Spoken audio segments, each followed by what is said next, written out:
Oh, yellow is a color. Yellow is a color that doesn't describe the Packers play. What? Unless you talk about piss as being yellow. What? These Packers little losses make me crazy, bro. But you know what doesn't make me crazy is our friends at Delta Beer Lab. Good people. Now, before we get into Packer talk, let's do this here real quick. This is 1 and 4.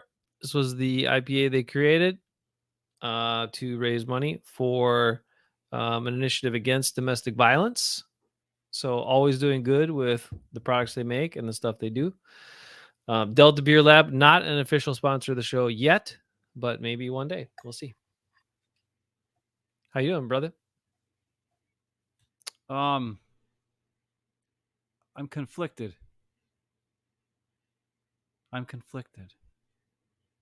Okay, well, I know.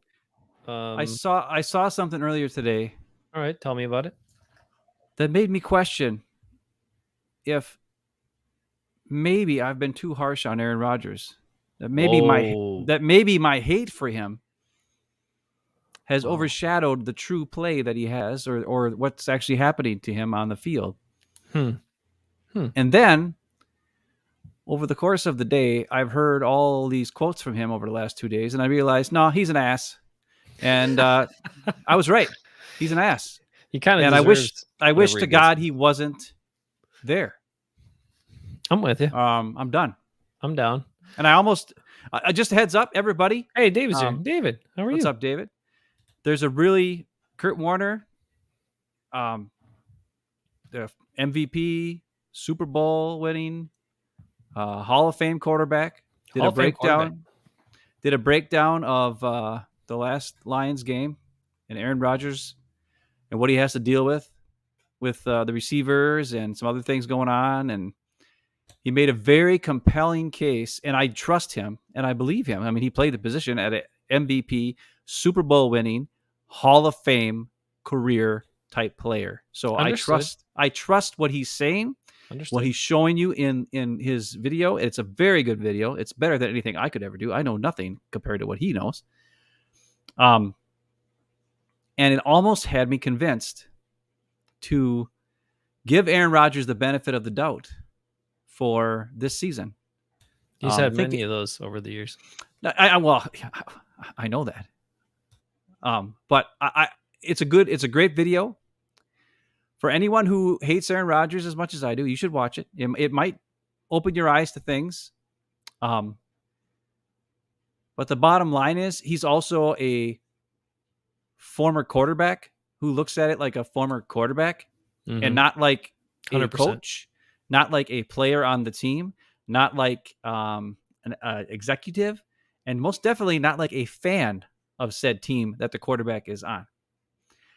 So, and he does point out a couple things that he should have done that he didn't do. And he points out a lot of other things that I agree with. So if you have time, it's about half an hour long. I mean, if you listen to us blab for an hour or 2 hours long, you can certainly listen to Kurt Warner, who's an MVP, Super Bowl winning Hall of Fame quarterback, explain to you what's going on in the field for Aaron Rodgers. I think it's beneficial to any Packer fan who has the time. You should definitely watch it. It's very, very, very, very, very, very informative and beneficial to a regular ding dong like me and anybody else who thinks they know stuff. But it hasn't changed my mind completely. So, but it's still a good thing. Everybody should watch it. Just a plug to Kurt Warner there. Okay. All right. Let me say a couple things related to that. I did watch almost all of it. I didn't have time to watch the whole thing, but I watched like probably 3/4 of it. And I will say that it does show you some things that, where you're like, okay, there was definitely some plays where Aaron Rodgers had some things go wrong that were out of his control and couldn't really do much. And that's part of the reason why the play sucked. So for that, it's good. And it shows you there are plenty of other guys to blame along with him, though. But the other thing that did jump out of me is what you said, that it was very quarterback friendly. Almost too much so. Well, not almost. It was too much so quarterback friendly in some of the things he was talking about. Because like he described in particular, he showed the should have been touchdown pass to Samori Toure, like 50-yarder down the middle where he's wide ass open, and the guy knocked. He said it was away. A good throw, and he's like, it was just inches. I'm like, he had to slow down. It was behind him, and that's the only reason the defender could get his hands on it, because it was underthrown. And Rodgers did not drive the ball. Just watch Justin Herbert throw a pass like that and compare that to what that sloppy, back-footed, off his back foot, crappy wuss dog throw. That was 100%. I mean, that and the other thing is that play shows is everything else was absolutely perfect. The receiver wins by 5 yards, 4 yards. The protection is perfect. There's nobody within 3-4 yards of Aaron Rodgers. He has no excuse not to step into that throw. And if he steps into that throw and does his appropriate mechanics, it's a touchdown. But because he doesn't, because he thinks he can do everything his own way and knows what he's doing, when people question him, like Chris Sims, about how do you throw it with no feet on the ground, or whatever, sometimes, and do this and that. And he said, well, I know what I'm doing. I know how to, it's about body balance and controlling that. Blah, blah. And again, that goes back to his pompous assness. And so he kind of does still sort of deserve all the heat.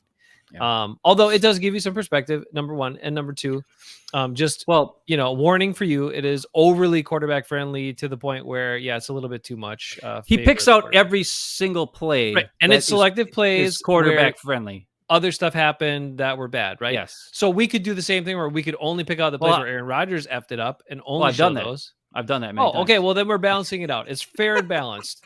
Fair. So watch Kurt Warner's, consider that, and then watch what we show you, consider it, and somewhere in the middle. The other thing that I will say it points out is also goes back to Aaron Rodgers' fault, because the two guys that over and over and over again are repeatedly making mistakes, are falling on their faces and screwing up plays, are the two guys Aaron Rodgers always calls for wanting to be on the field, other than Randall Cobb. And it's got to get Sammy back. Oh, we got to get Allen back. See, those are the two guys on all of these Kurt Warner plays that are screwing up, falling on their face, and not doing what they're supposed to do. I kind of want to get into. I want to get into that. Okay, I know we're going to spend a good long time about Rodgers and all the things he said in the last couple of days and how his blah blah blah. I want to get into anything he said the last couple of days. Oh my dude, I haven't listened to it. Oh my god, nope, haven't. I don't have the actual sound. I have some of the quotes, and oh my god. Anyway, I was too busy with the election stuff yesterday for work, and all that. I got you. And our network, just to plug our awesome network, okay, that we have our sports show on, which relates absolutely nothing to all of the stuff they do. They did a full election night, statewide election night races coverage here in Wisconsin. Slightly biased, but for the most part, slightly. I've heard the radio show. It's definitely biased. No. I know the shows, but last night the coverage was really about the election, the races, and keeping people up to date on what was what and who was what. And they had team around the whole state, like people reporting from up north in Wausau, people reporting from, up in Chippewa Falls, and people. Was Kreitlow on there? Kreitlow was on there. So, oh boy, they had like from 7 p.m. to like 1:30 or 2 p.m. or 2 a.m. I'm sorry. They were election night cover, and nobody else did that. So it was pretty awesome. Just to give a nod to Civic Media. Nice work there last night, team. All right. On to Packer show. On to Packer stuff. Here's what I want to get into real quick. If you watch that film, since we're talking about it, let's just get into it. There are some serious issues at wide receiver. Okay. 100%.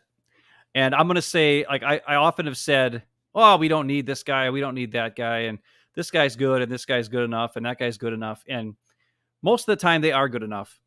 And it's weird because there was a stat I saw earlier today on ESPN.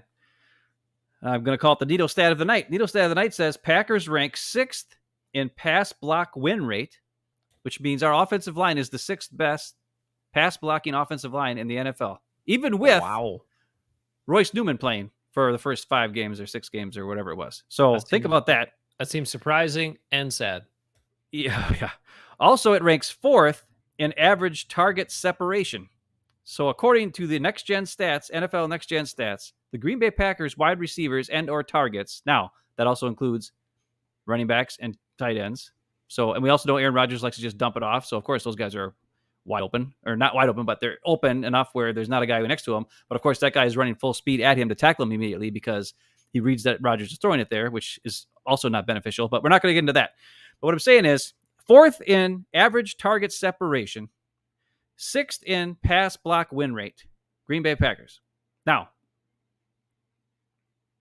with that being said, the Packers said, Matt LaFleur and Aaron Rodgers both said this after the game. They were surprised at how much man coverage the Lions played against them, because the Lions all year have been playing a soft zone, the shell, like the Packers play most of the time.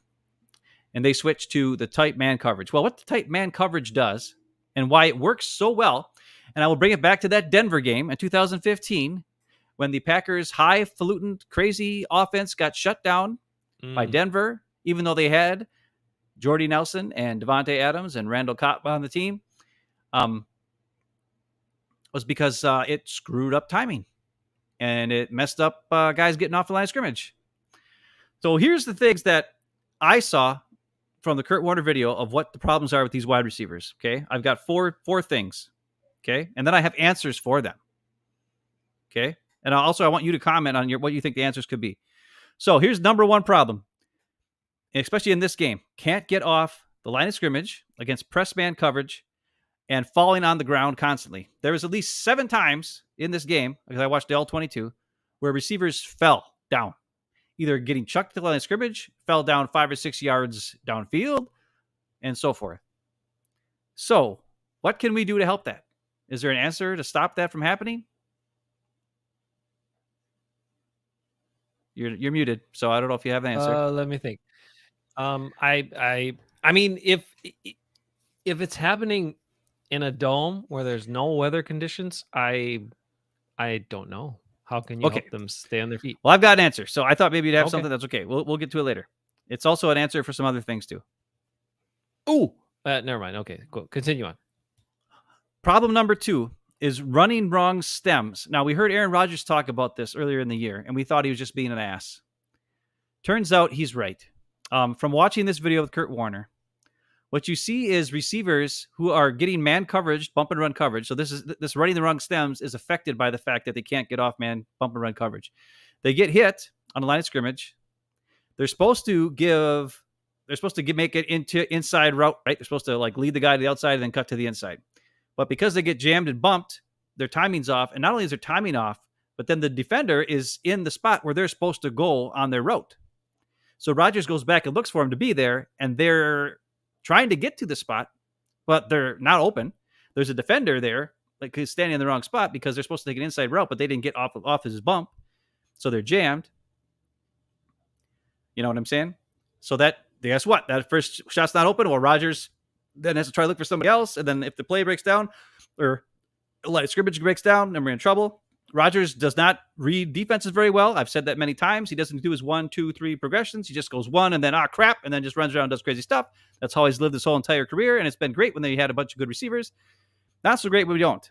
The other problem is Allen Lazard, Sammy Watkins, a couple guys, when they get outside releases, okay, they take their stem, they're running like their route, if it's to the outside, instead of giving, like a good 5 yards worth of room, because they're getting jammed at the line of scrimmage, it's forcing them more to the outside, which is giving less room for the ball to be placed on like an outside pass, like a go route. Or sometimes there was like when Allen Lazard was lined up in the slot and he's supposed to do like an angle route to the outside, which we've seen Devontae Adams do a million times. Well, Devontae Adams could get off the line of scrimmage. It would take him a while, but he would get off the line of scrimmage, and he would do a good job of giving Aaron Rodgers enough room for that ball to be placed. And on the film that Kurt Warner showed, Lazard, Watkins, Toure, Amari Rodgers, none of those guys they're getting bumped and they're getting pushed way over to the side. Like the Lions did a great job, the defensive backs, of pushing guys to the outside, using the boundary as a help defensive unit, like using the boundary to help them defend, and giving Rodgers very little space. And of course, he's not as accurate as he used to be. So some of those passes are either not thrown, or they're thrown out of bounds, or they're thrown to a place where like nobody can really get them. And those are things that you see on the film. So I believe two things can save both of these: can't get off the line of scrimmage and running the wrong stems. And one of them is just run the damn Matt LaFleur offense. By moving your receivers in motion and also using bunch formations, you're able to get free releases. One guy will get jammed, but the other two, like if you have a 3-bunch formation on one side, the other 2 guys will get off scot-free. And usually the guy who's the first in motion is not even, like, his job is just to clear out most of the time and get in the way. So he's supposed to be bumped and run into every guys, and the other 2 guys will get open. But Rodgers, if you watch the Lions game, we have plays where it's spread out. Everybody's just spread out. Spread them out, baby. Nobody moved in motion in this game, hardly at all, compared to the week before where it was night and day difference. And of course, they moved the ball and did great. Now they still moved the ball in this game. A lot of it was Aaron Rodgers moving. But anyways, and then also the other thing is this. I believe the coaching, the wide receiver coach in particular, it's bad. Can we get a former receiver to coach wide receivers and not some guy who never played receiver in his life? I know Jason. He might be a nice guy. I know he's the brother of a former player who is now a head coach of a team. But great first name. Sure, but he's a terrible coach. And how does Alan Lazard, who's been in the league for all these years, who's 6'5", 225 pounds, can't get off bump and run coverage? I don't know. Consistently falls on his face, gets shoved to the boundary, gets knocked off his route over and over. And if you watch this Kurt Warner video, he is like the number one culprit in almost every one of these videos of the guy getting bumped off his route, guy running a terrible route stem, and all those things. But if you run the bunch formations and move guys in motion, you're giving them an opportunity to get a free release. And at least you know that guy is going to be where he's supposed to be then, because he's not getting jammed at the line of scrimmage. Because guess what? A defender can't touch him once he's past 5 yards. So if he gets a free couple first 2 yards, he's already in motion moving. But when you got Stein up and everybody's Aaron Rodgers can see the field, he wants to see the whole defense, see what they're going to do. That's great. But if your guys can't get off the line of scrimmage and can't be bumping up coverage, it doesn't help. So those are the answers for those two. What do you say about that? I'm pretty sure motion helped Devontae Adams get open sometimes in the last 2 years too. Oh yeah, it did. And I'm pretty sure they let him go in motion. So But that was his buddy.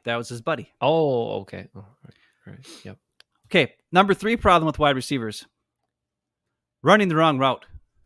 Now, I don't know how many times David wonders, are the receivers afraid of drawing a penalty if they attack the defender? I don't think so. Well, Robert Tonyan got a penalty in the Bills game. In this particular game, there are a couple times where, it's pass interference and they didn't call it. The Lions guys were beating the crap out of him and it was past 5 yards and it wasn't called. There's one time they grabbed Torre's jersey on an in or out on a 4th down or something, or 3rd down, and they didn't call it. I don't know what to say. They didn't seem to be fighting that hard to get off of him, like Lazard or Sammy Watkins, from things I saw, but maybe you saw something more. I don't know. Say what? What'd you say? Well, did Lazard or Sammy Watkins seem like they were fighting hard to get the guys off of him, or not really? Well, they never do. Oh, okay, all right. They're big and they're not even they're the same guy. Zero. Look at this positivity coming from Zero. Okay, stop it, Zero. That makes no sense. We're trying to seriously look at this situation here. All right. Here's the problem. Sammy Watkins, I don't know if it's because it's the Aaron Rodgers offense. I don't know if he doesn't know the Matt LaFleur offense. I don't know if he doesn't know what the hell's going on. I don't know if his coaching is bad. He needs to not be on the field. Period. Matter of fact, he should just be off the team. What's the point? Why does Rodgers keep calling for it? How important? I don't think Rodgers is calling for him anymore. Oh, but okay. That's besides the point. Bottom line is this: if you run the wrong routes over and over and over, there's only one answer. Two answers: get the guy off the damn field, or simplify his assignment, where he only does the same freaking routes of 2 route combinations every time, so you know he's going to run the right thing. Or on the other hand is run a bunch formation on this side and then put Sammy Watkins over here and just let him do whatever he wants and then just go here first and then come back and see if Sammy got open over here. And because let him do whatever he needs to do to get open. You know what I'm saying? Mm-hmm. That would be helpful. That would be like Devontae Adams, right? You got a bunch formation over here, Devontae over here. Rodgers can look here first. If this play develops where the number one guy's open, great. Throw it. If not, go back over here. See if Sammy's open. Fine. Last thing. Okay. Number 4 problem with these receivers, at least the ones on the field at the end of the game. No speed and can't catch. You can't fix that. So the only way to fix that is to get receivers. We could have had Chase Claypool, who's got speed and size. They didn't. And I usually am not a guy who advocates for trying to trade a guy or pick up a guy or all this other crap when we got things. But it's a clear and abundant fact. Allen Lazard can't hack it as a number 2 or a number 1 receiver. Sammy Watkins is done. Samari Toure is too young. Mari Rodgers is too small and slow. Without Christian Watson and Romeo Doubs, nobody can get one on this team except for maybe Toure, but he actually fell down a couple times too. He's a skinny little kid, but he's got some speed to him. I don't know. I didn't think many people thought that with the later round pick, but seems like he can get open deep pretty good. Well, get behind guys. Who knows? But those are all the things I saw. So you guys, they can't get off line of scrimmage press. So now guess what? We're going to be seeing man coverage from now on. Everyone's going to be running man coverage against this if that's the kind of offense we're going to run, the Aaron Rodgers offense. Number 2, running the wrong stems off of routes. So if you're getting jammed, you got to fight through the jam and run the route you're supposed to route. And then also stay tight and give your quarterback the right spot. I think Rodgers sometimes doesn't pull the trigger on things for anticipation throws because he doesn't believe they're going to be where they're supposed to be. And you know what? Half the time in this video that Kurt Warner showed today, he would have been right because those guys were not in the right spots where they're supposed to be. Then just plain running the wrong routes, get out of here, and no speed and can't catch, get out of here. Sammy Watkins, bye. Why is he on the team? Bye. Okay. Goodbye. Go. I don't know that I could. I don't know that this helps with the last 2 you said, but I think it helps with some of the ones. So, wouldn't then it be helpful? I mean, just helpful for everybody. If to hire Sterling Sharp as a consultant? Yes. Well, sure, but if you were, running the ball and then you were also doing play action off of running the ball, which would give everybody better leverage and opportunities to get open and all this sort of stuff. And the quarterback more time and all that. Yeah, I mean, all those things that this offense is supposed to be able to do for the quarterback, if you run it, versus the spread out stuff and 5 wides and all that stuff with nobody in the empty sets or maybe there's a one single set back and 4 wides and stuff like that. Wouldn't that be a good solution? Hey, Zero wants to bring us up to but we already know that. Say, hey, how do you feel about the Cotton pickup? Oh, the guy in our practice squad? I don't care. He's on our practice squad. Didn't we get a safety? We claimed it. Oh, we also say Abrams. Cotton's a wide receiver. Abram is the safety. He's a safety from the Raiders, right? First round pick, same year as Savage. We'll take him. He might be better. He's more aggressive, I can tell you that, but he also screws stuff up and is in the wrong place a lot. So no. Can't be worse. Are you feeling okay tonight, or what's wrong with you? Yeah, I'm fine. I'm just you seem like you're like, I don't know, out of it or something. I probably am out of it. I don't know. Hey, I was just looking at those stats. You mentioned that Denver game. Aaron Rodgers was 14 out of 22 for 77 yards in that game. Yeah. No touchdowns, no picks. 14 for 22, 77 yards. Mm-hmm. Ouch. Eddie Lacy, by the way, was 11 carries for 38 yards in that game and a touchdown. Wow. With a long of 15. So he had 10 carries. Between Aaron Rodgers and Eddie Lacy, we only had 100 yards of total offense. Yeah. Oh, that was a terrible game. That was really, really horrible. Total yards for the whole game oh my God. Because Peyton Manning was the quarterback of Denver then. He threw for 340. It was 500 total yards for the Broncos in that game and 140 total yards for the Packers. Yeah. Yet somehow time of possession was pretty close. Packers had 26 minutes of possession. The Broncos had 33. All right, enough of that. That was 2015, but it was the start of all the problems. It was what exposed the old Packers system, Right. and now we're still trying to run that system again. We don't know why. Okay. Well, David says, what happened to the bunch sets? David wonders. Do we see many bunch sets, Ben? No, because Rodgers doesn't want them. He like doesn't like the bunch sets because it doesn't let him know what the defense is going to be playing. Because with a bunch set, you don't know if it's man or zone coverage because of the way the defense has to align, because they can't get right on a guy to let him know if it's man or zone coverage. Well, unfortunately, it's kind of his fault still. Yes, it is his fault. Everything's his fault. Okay, but the receivers do suck. I'm just trying to say the receivers suck. Now we got that done with. Now we can spend the next hour on Aaron Rodgers sucks, because that's the truth. Okay. Also, you just brought up something. Damn it, I had it in my head, and then you said something else, and now I forgot it. Motherfuck. That's what I do. It's the only thing I'm good at. Yeah, you're really screwing me up today. I don't know what your deal is. Saying things that throw you off. It's just like you're just there. Like, you got a plan for tonight or what? What's your deal? Let's go. No plan. I'm here to help out. What the? Well, you're not helping. Let's go. Help out. I'm your what am I? I'm your double D supersized McFry supporter bra. I'm here to support you in this show. I will do whatever needs to be done, and nothing more or nothing less. Although apparently I'm doing harmful things to you, so I'm not being very supportive. I don't even know what you're doing. I don't know what you're doing. What do you need from me tonight? I don't know what happened to David. What happened to the bunch sets? We just told you Aaron Rodgers doesn't like them, so they don't run them anymore because Aaron Rodgers runs everything. So even though Kurt Warner made all these cases about how everybody else is their fault, it's still really Aaron Rodgers' fault because he doesn't want to run the offensive plays that are supposed to be run. Right. But here's the thing. Here's the funniest part. I did not see this article. Apparently, Tom Silverstein today wrote an article saying that the exact same question. His article is pretty much what happened to the bunch sets? What happened to the motion? What happened to this? Why are we not doing this stuff? And is it because Aaron Rodgers doesn't want to do it? And blah, blah, blah, blah, blah. And he's talking about, and then he talks, puts in the numbers and why this is happening and all this kind of stuff. I guess. I don't know. I've never seen the article. Then apparently Aaron Rodgers had a press conference. They have not seen it yet because it was not on Packers.com as of an hour ago. So I was not able to watch it. And I've been looking for it to see I want to hear what he had to say today. But somehow someone got a hold of it, and there's an article on YouTube already, or on whatever, and they not YouTube but on Yahoo, and they said that Aaron Rodgers answers critics or something, and they asked him, well, what happened to the motion and the bunch formations and all this, and how it seems like you're not running Matt LaFleur's offense. And I don't have the exact quote, but this is what Aaron Rodgers pretty much said. He said, "That's odd, because it seems to me that we are more by the book this season than any other season under Matt LaFleur." Wow. Other season. That's what he said.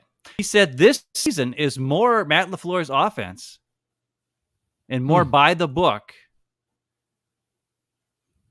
than the other 3 seasons. So what he's doing is two things. Number one, he is saying that the first 3 seasons, it was all him. There you go. Because they were 13-3 all those years. And those we didn't follow by the book, even though it's obvious to everyone in the human sun that 2019 was Matt LaFleur's offense. 2020 was a half and half. 2021 was Aaron Rodgers throws Devontae Adams 75% of the time. And this season is Aaron Rodgers as a dum-dum. Everybody lines up in doesn't move and just sits around, does nothing, and every other play is an RPO. And maybe that's what he means. Maybe the RPO is the Matt LaFleur's offense. But so now the other thing he's saying is Matt LaFleur. He's throwing Matt LaFleur under the bus by saying that.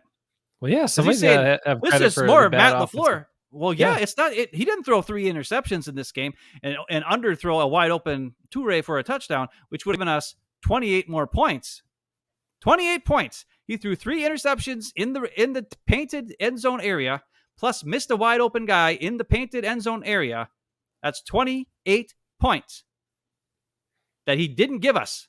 And we only scored 9. But now he's saying that it's the most Matt LaFleur offense and more by the book than any other season prior to this season with Matt LaFleur. Wow, that's a great quote, great statement. Seems like a great leadership move, and pretty much just passing the buck, like Zero says. Pass the blame to LaFleur for the whole season. Why not? He's responsible for all the interceptions. Now maybe that's why Rodgers fired back with this, because Rodgers, LaFleur, when asked, because the they only scored 9 points, right? He said stuff to the effect that, well, I mean, we moved the ball well, but we had we had the 3 turnovers basically in the red zone when we got down there. So we had these long sustained double-digit play drives to get to scoring position, and then we got 0 points out of a bunch of those because of turnovers. So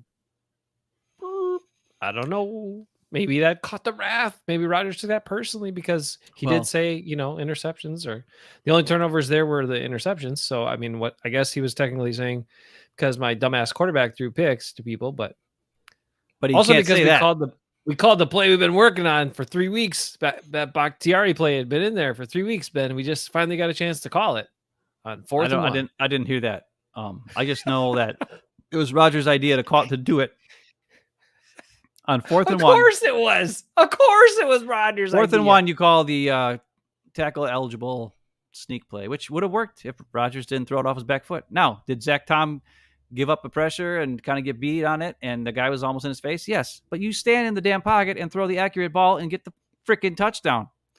All right, one more thing that I have in my notes before we do other things. If David Bakhtiari would actually catch it.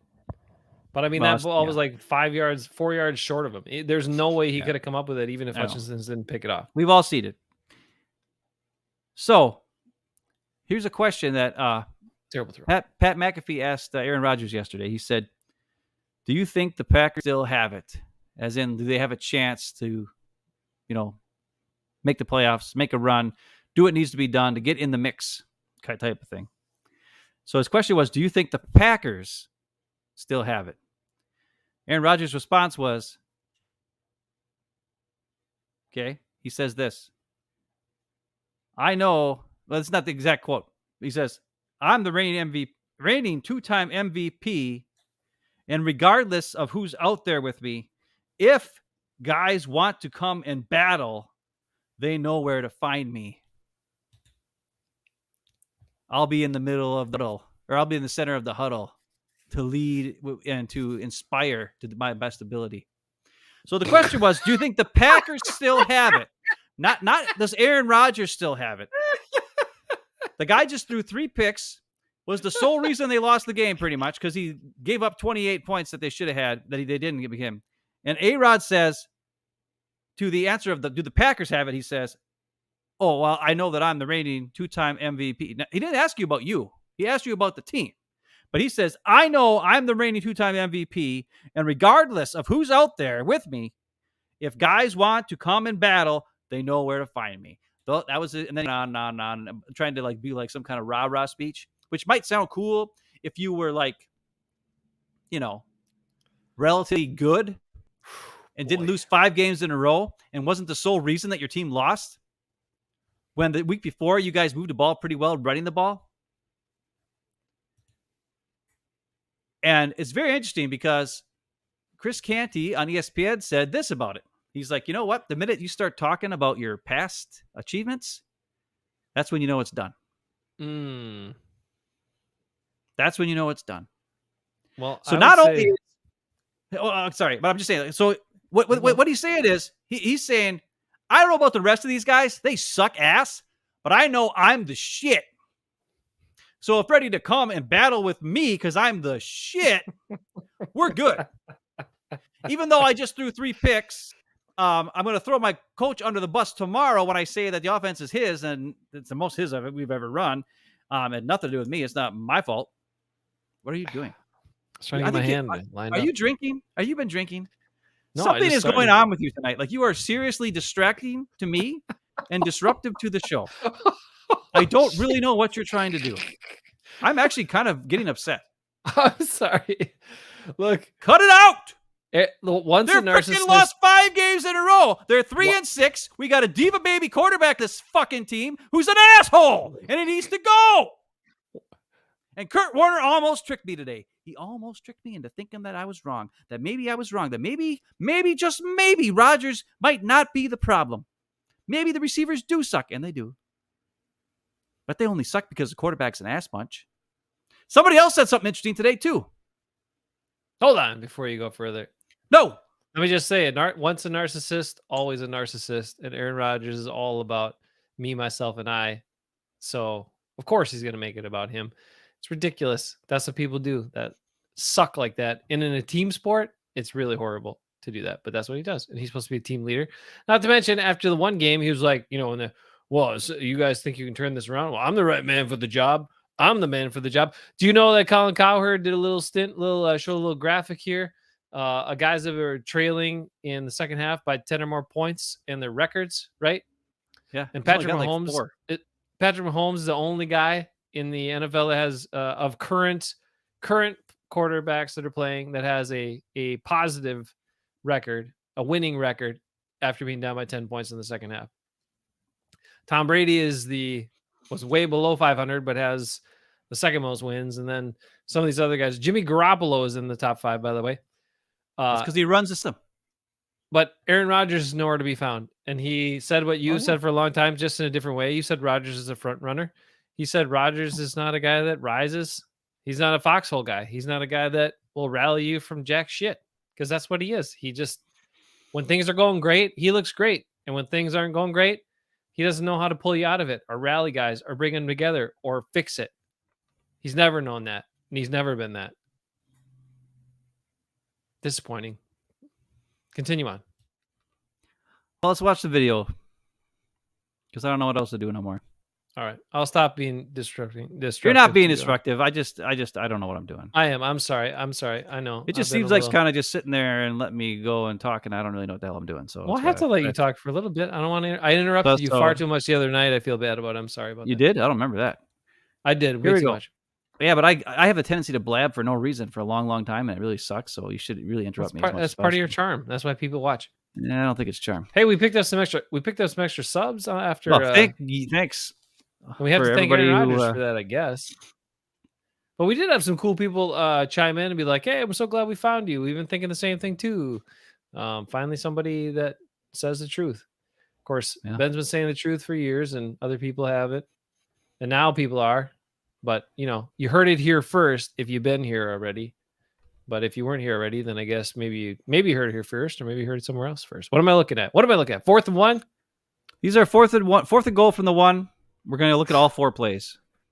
Oh, first. Yeah, that's right. And remember, that was immediately following Alan Lazard not being able to score the touchdown on that one because he's too slow and he fell over. Yeah, and actually, freaking Watson had a great block downfield. Like, Watson did a great job. There's no reason why he should have got tackled, and he should have been able to extend his leg out. I thought he was in, and then I saw his knee, and I'm like, why did you just make your legs straight like a board, and you would have fallen forward, and you would get a score. But all right, I got this in super slow motion, so just so everybody knows.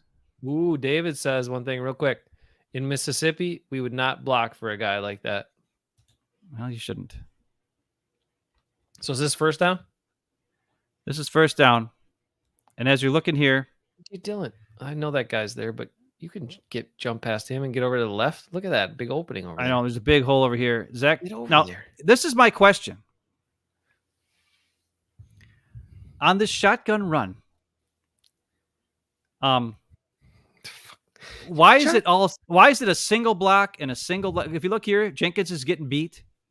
Mm-hmm. Myers has his guy. Tom fell down, so his guy, they're doing like a quick swim stunt. Yash is driving his guy down. Davis is falling over. Lewis is blocking nobody. And I don't know, I think this is Samari Toure or maybe it's DeGuara over here. And there's nowhere for AJ to go. Like, he's screwed. There's nothing he can do. Before we do that, though, I know Jenkins gets beat, but when you looked at it initially, just if you pause, you're fine because you saw how far. You look how far outside Bakhtiari he is. That Aiden Hutchinson doesn't matter. He doesn't. You need a foot. That's right, and that's why I'm bringing it up is because it's play calling. I mean, look how far outside he is. Look how far outside Hutchinson is on the outside of Bakhtiari. Why are you blocking him? It should be a block here, a block here, a block here, a block here, and a block here, and you just run. Or if all else fails, because then you're moving forward. What they do is everybody moves this way, and you're expecting, Myers to go here, Jenkins to go here, Bakhtiari to go here. Tom is supposed to somehow get this guy, but this guy's lined up in front of him. It's just stupid. You got to go 1 yard. Just get on a guy, run forward, and run over him. Yeah, you have no reason to worry about that backer. If you get hat on a hat right in front of you, the guy's right in front of you. Not all those reach blocks, but if you go hat and hat, the guy's right in front of you, and just get on him and let Dylan plow in there. It's not hard. And here's the other problem with this run. The entire offensive line and tight ends all run shading to the left, right? The handoff is to Dylan on the right. Yeah. So not only it's the opposite of what you should be. I thought he was in shotgun, but obviously he's not in shotgun. He's directly behind him. If the whole offensive line is going this way, the running back should be getting the ball going this way. So he's already way behind. If this ball would have been handed off this way, you remember that big hole we saw? It would have been a touchdown. Your quarterback can adjust. Your quarterback can adjust that, by the way. But it doesn't say going to the left. But based on that alignment, if that's what they're planning to block, then he can say, hey, give him a signal. We're going to the left and switch that. Even if it was a right-sided handoff, Jason, he can switch it to a left-sided handoff. You're missing the point. It's a stupid-ass play. Yeah, it's stupid. If you're moving your entire offensive line to the left, why in the fuck would you be handing the ball off to your running back on the right side? You're putting him at a disadvantage already. If these guys are all moving to the left, that means there is adequate a space for a guy to cut through, and get him. So you need him to be moving this way so that at least if he's going this way and somebody cuts through, they hit him and he falls forward. If he's coming straight to the right side as everybody's going this way, he runs right into a cutting defensive lineman if they should beat him. There's no reason why this should be handed off to the right when the entire offensive line is moving to the left. It's a dumb call. It's a dumb play. It shouldn't even be a play. It makes no sense. It makes no sense. I blame Matt LaFleur. I don't blame Aaron Rodgers. He should change the handoff point. No. Look at this hole. If that would have been handed off to the left, A.J. Dillon's got a touchdown. It's a dumb play. It shouldn't even be a play. It's stupid. Yeah, they made it easier for the Lions defense on that one. All right. Well, I don't know. It's going really slow. I can see the doubt creeping into Aaron Rodgers' mind right now. Okay. All right. We got to do something different. Now, this one is an RPO. Of course. Don't know, Zero. Even though you're at the 1 yard line. But let's certainly do an RPO. Because, and based on the preset read, we've got a single guy here. You've got your center here. You got one guy. You got one guy. You got one guy. So you have single block, single block, single block. Zach Tom could get this guy, which means if A.J. Dillon gets the ball here, if these guys just win their blocks, which I know is a big if, there's a good chance he's scoring. Okay? So Rodgers should know that pre-snap. Unfortunately, he doesn't even attempt the handoff. Did you see that? Yep. He directly takes it up. Does not. But look at the demeanor of Myers. It's blocked up much better this time. Right. But look at Myers, Tom. They all block the guys in front of them, and they're all moving forward. Look at Myers has got his guy a yard further down. Jenkins has got his guy moving. That's a huge hole. Now, don't worry about what happens over here. We all know what happens over here. Now, what I want you to watch is watch Elton for the rest 74. Watch him. That's all you have to do. Just watch Jenkins. When the play is over, watch what he does.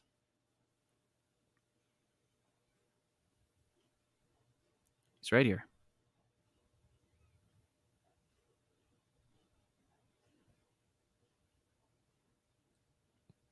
You see that? Mm-hmm. That is one pissed off offensive lineman who's saying, just fucking hand off the ball. Just hand the ball off, you piece of crap idiot. All right, maybe I should speed this up a little bit. There's, I don't know. I don't know if they can pull it together because there's so many fractures now with all this. Yeah, don't even attempt it. I mean, Dylan, the only guy that's free is that linebacker. It's a hell of a lot higher percentage you're going to score a touchdown by handing off there than doing that. Even if even if Sammy runs to the outside, there's still that's a hard. You know, you got to make the catch. You got to make the throw. A lot easier if you just hand it off there. Now, this time, let's take a look at what they have set up in front of them. You have 2 receivers to the outside. Okay. Mm-hmm. I don't know what the routes are. I cannot remember. But down here, you've got Bakhtiari's going to have to take this guy. Myers is going to have to go shade this way.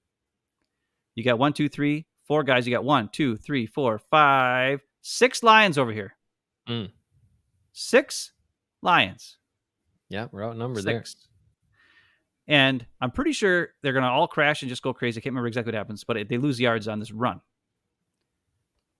You tell me he runs here? He wouldn't hand it up. Oh, Myers got his ass kicked on that play. Myers got whiffed. So there you go. This time he runs, and Myers didn't hold up. But after this play, I want you to watch Elgton Jenkins again on the very. This is the play that was right after. Watch Jenkins on this now after.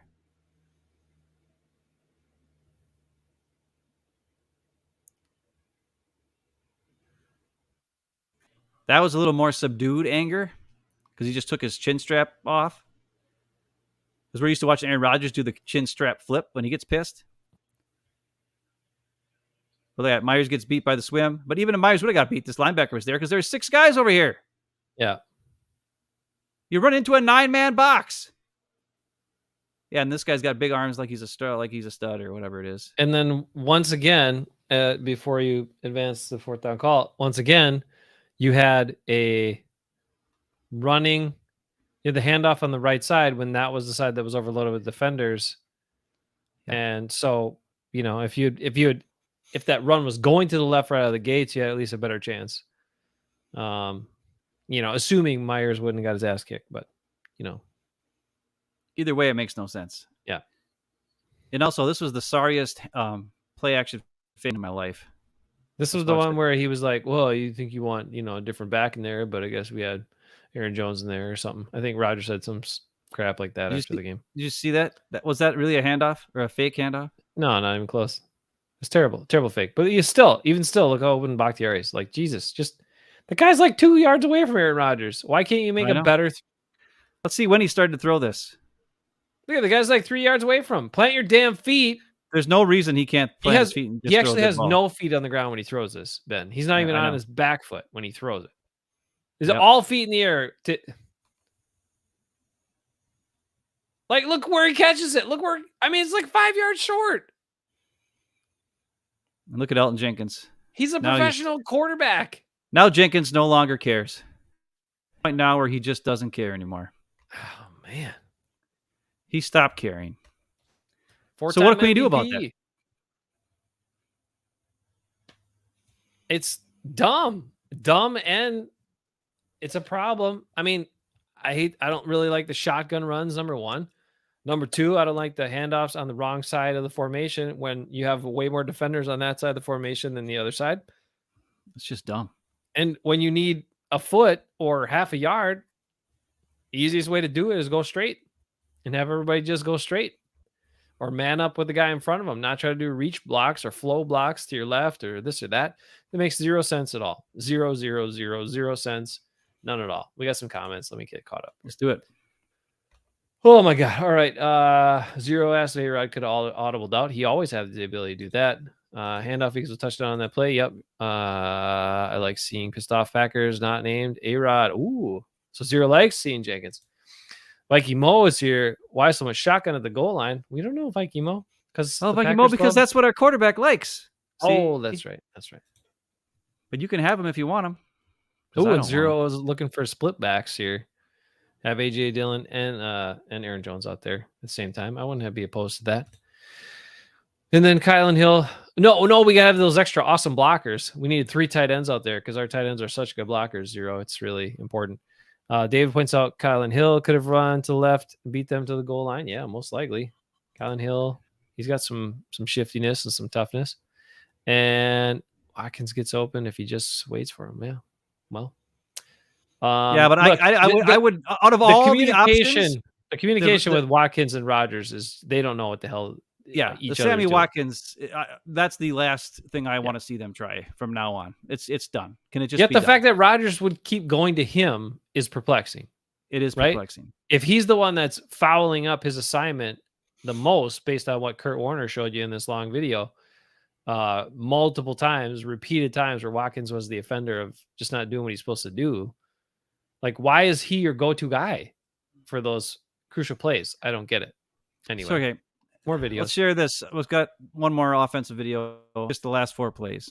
I just want to look at the last 4 plays of the game. Oh God, I don't want to of see the it game. again, but let's. So let's we're fourth down, not fourth down, fourth quarter on the 17-yard line. 55 seconds left and 2 timeouts. There's no reason. Yeah, there's absolutely zero reason to be taking shots to the end zone on every single play, much less on the first play. I asked, why couldn't you try to run it here? You know the defense is playing pass, right? You for the first time in, I don't know, forever, we didn't burn all of our timeouts because for a delay of games, even though you could have got called for about 7 delay of games in this game, Aaron Rodgers, by the way. Well, that's the other thing that happened. We'll talk about it. He was like, I mean, he was past 0. They gave him a lot of latitude. They could have flagged him like 6 or 7 times in this game. But anyway, we finally had 2 timeouts in our pocket. And we're at where are we? The 16, 17-yard line? 17-yard line. You can let's take a look. Here. Here's the box, right? Between the tackles. We have 1, 2, 3, 4 guys. 4 guys in the box. Yeah, okay. But if it's a running play, DeGuara will take him. You could double team here. You could double team here. And then move up to the next level. Bakhtiari could seal here. A.J. Dillon's getting at least 5 yards at the very least if it's a run. But it's got Aaron Rodgers as your quarterback. You ain't going to be a run. And those are easy yards at those points in the game because the defense is guarding against the pass. Just run it. Well, not only that, but you're looking at cover, man coverage. Yeah. Man coverage. This guy's got man coverage here. Then you got a safety deep, and you got a linebacker who's covering the middle. And so you've got 4 guys and down linemen to rush the quarterback, right? And that's what they do. There's no blitz. It's everybody sits back and waits.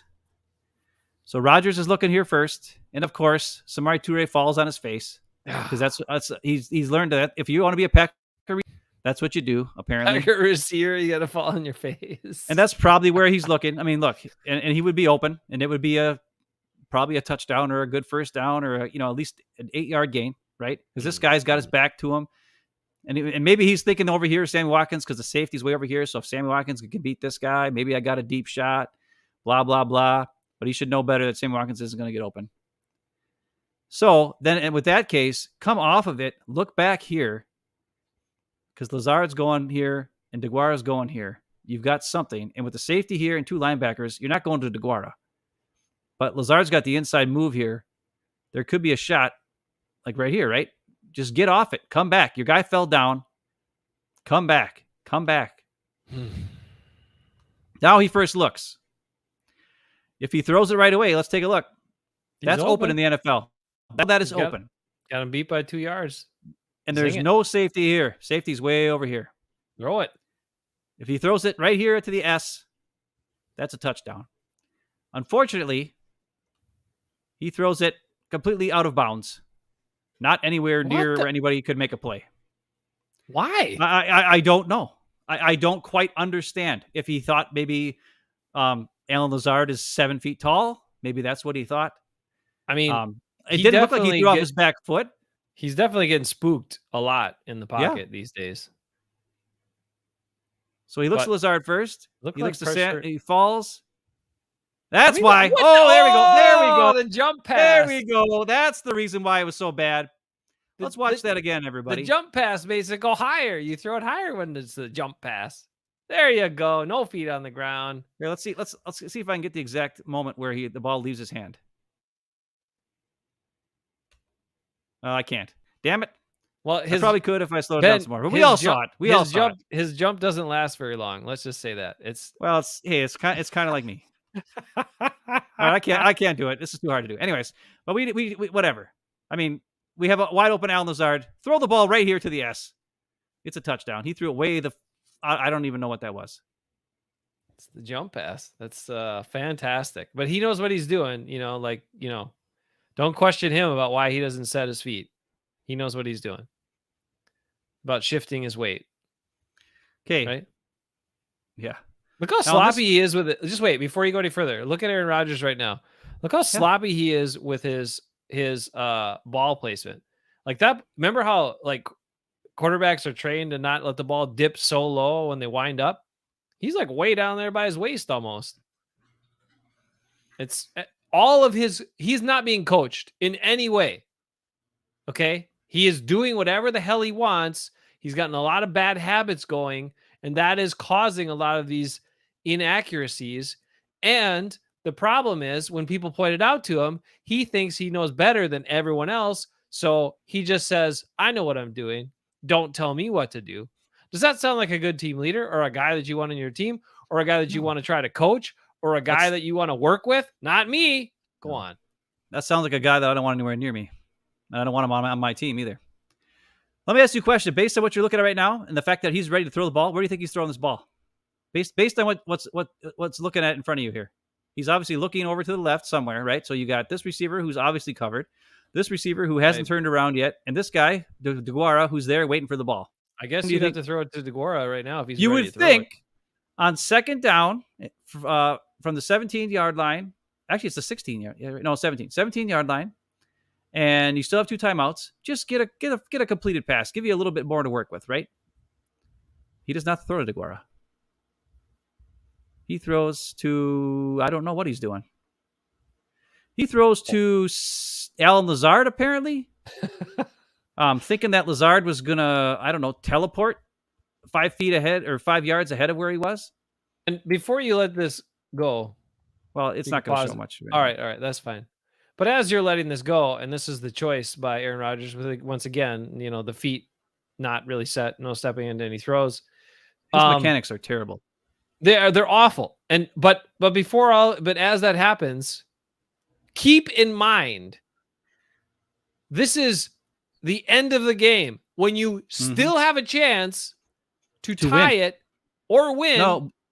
Yes. Oh, that's right, because you're down 6. You still have a chance to win the game. You are not only have a chance, you're in great position with first down at the 16-yard line and 50-some seconds to go and 2 timeouts. That's not just you have a chance. You are in actually prime position to win the game. And this is what he's doing. So for anybody that wants to be like, oh, well, yeah, I mean, you missed some plays there at the end of the... No. This is when you got to have it. And this is what we're getting from the guy who's supposed to be the difference maker. Remember that. Okay. Now, one more number. This is third down. From the 17-yard line. You still have 2 timeouts. Remember, you still have 2 timeouts at this point. Because they have not wasted a timeout yet. You still have 2 timeouts. You could run back out over the middle. Let's back it up a little bit. So pre-snap read, right? Pre-snap read. What we're looking at here is there's 3 receivers on this side. Okay. 2 receivers on this side. You have a down lineman who's probably going to rush. There's a whole lot of nothing here because you're, of course, in empty backfield. So there's no threat of the run. Okay, that's the other problem with this. Even though you have 2 timeouts, with no threat of the run. So, of course, they're going to be spread out and cover everything. On third down, and it's a 4-down situation. It's 4-down situation. Exactly. So you could run it here, and you could probably easily pick up the first down, maybe a touchdown, but, neither here nor there. Right. No back. Or you could keep a back in there to help protect. Because I don't know how many A.J. Dillon or Aaron Jones or DeGuara pick up the blitz or pick up something and help give them a little more time to complete a pass. But God forbid, let's not have us do that. But beyond that, here's what we have looking at, right? We got 2 guys down here. We got a triangle of defenders here to cover this. So this deep safety is out of the play, okay? This linebacker is out of the play. So you got 2 against 3 here. This side, you got 3 guys going up against 1, 2, 3, 4 guys. The numbers should tell you probably to go here. However, the spacing should tell you to go here. To look and see what's going on here first. Because of spacing. Because look at all this extra space on this side of the field. They're shading this way with 4 guys. So either your option is A.J. Dillon. This is not a receiver out here on a possible go route or whatever it might be. So these defenders know for damn sure, I ain't worried about back here. I'm worried about everything in the middle or over this side or whatever the case is. Okay. So, what? Who decided this particular set with this personnel? I don't know, but it's really dumb. If you have a guy way the hell out there and you got a safety in the middle of the field, don't you want that at least as an option if nothing else happens good? That you could have a guy that might be able to win out there?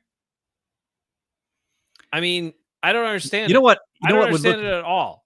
You know what I would like to see? I would like to see Amari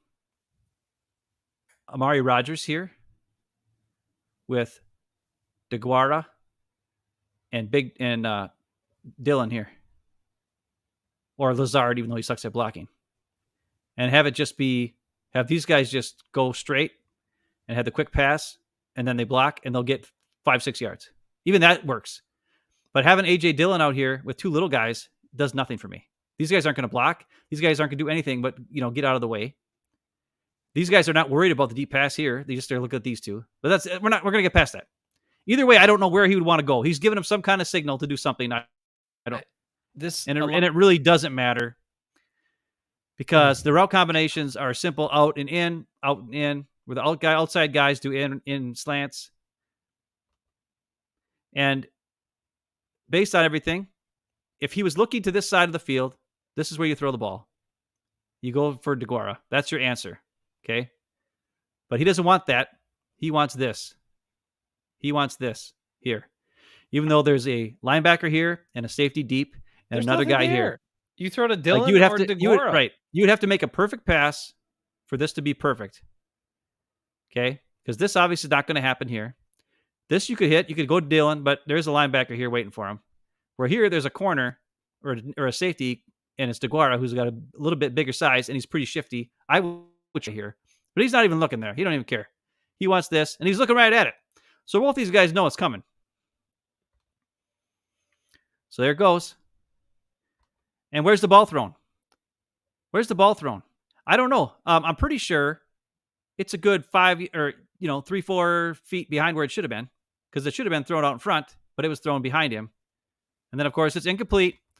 And they're going to say, drop pass or whatever, pass breakup or whatever. It's not a drop pass. Well, we'll see from the other angle, see how it looked like, because we'll have it slow motion here. He's doing the monkey check. Donkey Kong check.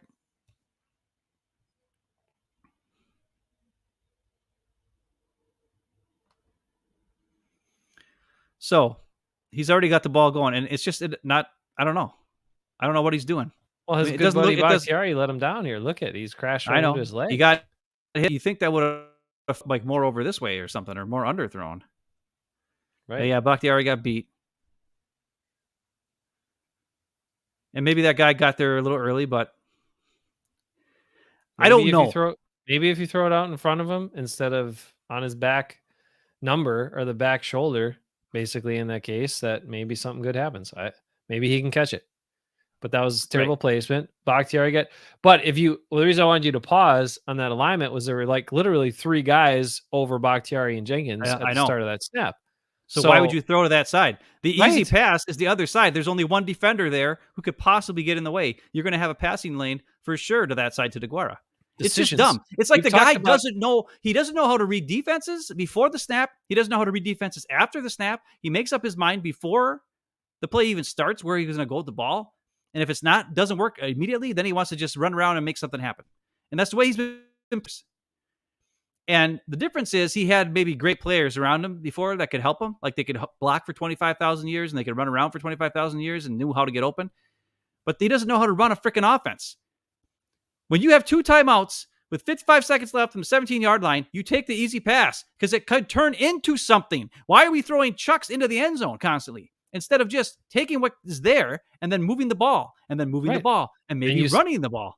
And you still had an opportunity to get a first down at the 6 or 7 yard line, right? So now it's 4th and 10 from the 17. And you still had 2 timeouts, BTW. Yeah. Well, now you don't. Because if you remember, you burned one because they were before the play clock got down to 0 seconds, and they had to waste a timeout on this 4th down play. Yeah. So this is coming out of a timeout. This is the play that's called out of a timeout. And mind you, the play clock goes down to 0 again on this 4th down. So you're out of a timeout, number one. The play clock again goes to 0, even though you just had the play clock go to 0.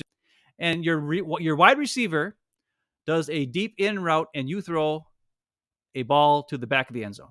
So not only did you have a timeout to make sure everyone was on the same page, I would think that you would want everyone to be on the same page.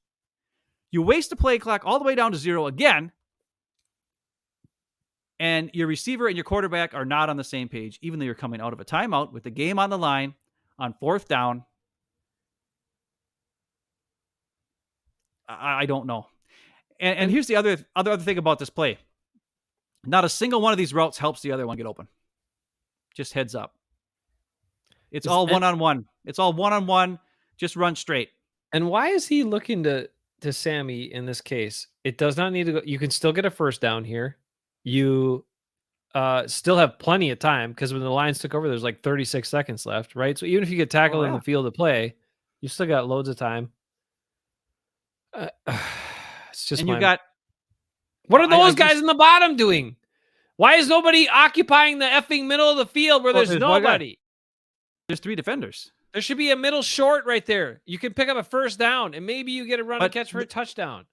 Dumb. But this is the key thing. They're not running routes that work together. This is not a play that's like a designed play to get somebody open. This is, hey, you just run and try to beat your guy.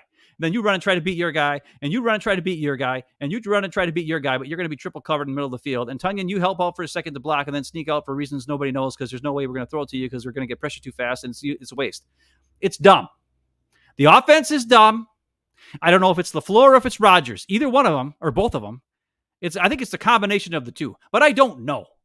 And what I would love to see is Matt LaFleur be able to coach a freaking team and to be able to call plays. I don't even know if he can call a play. Was this his play?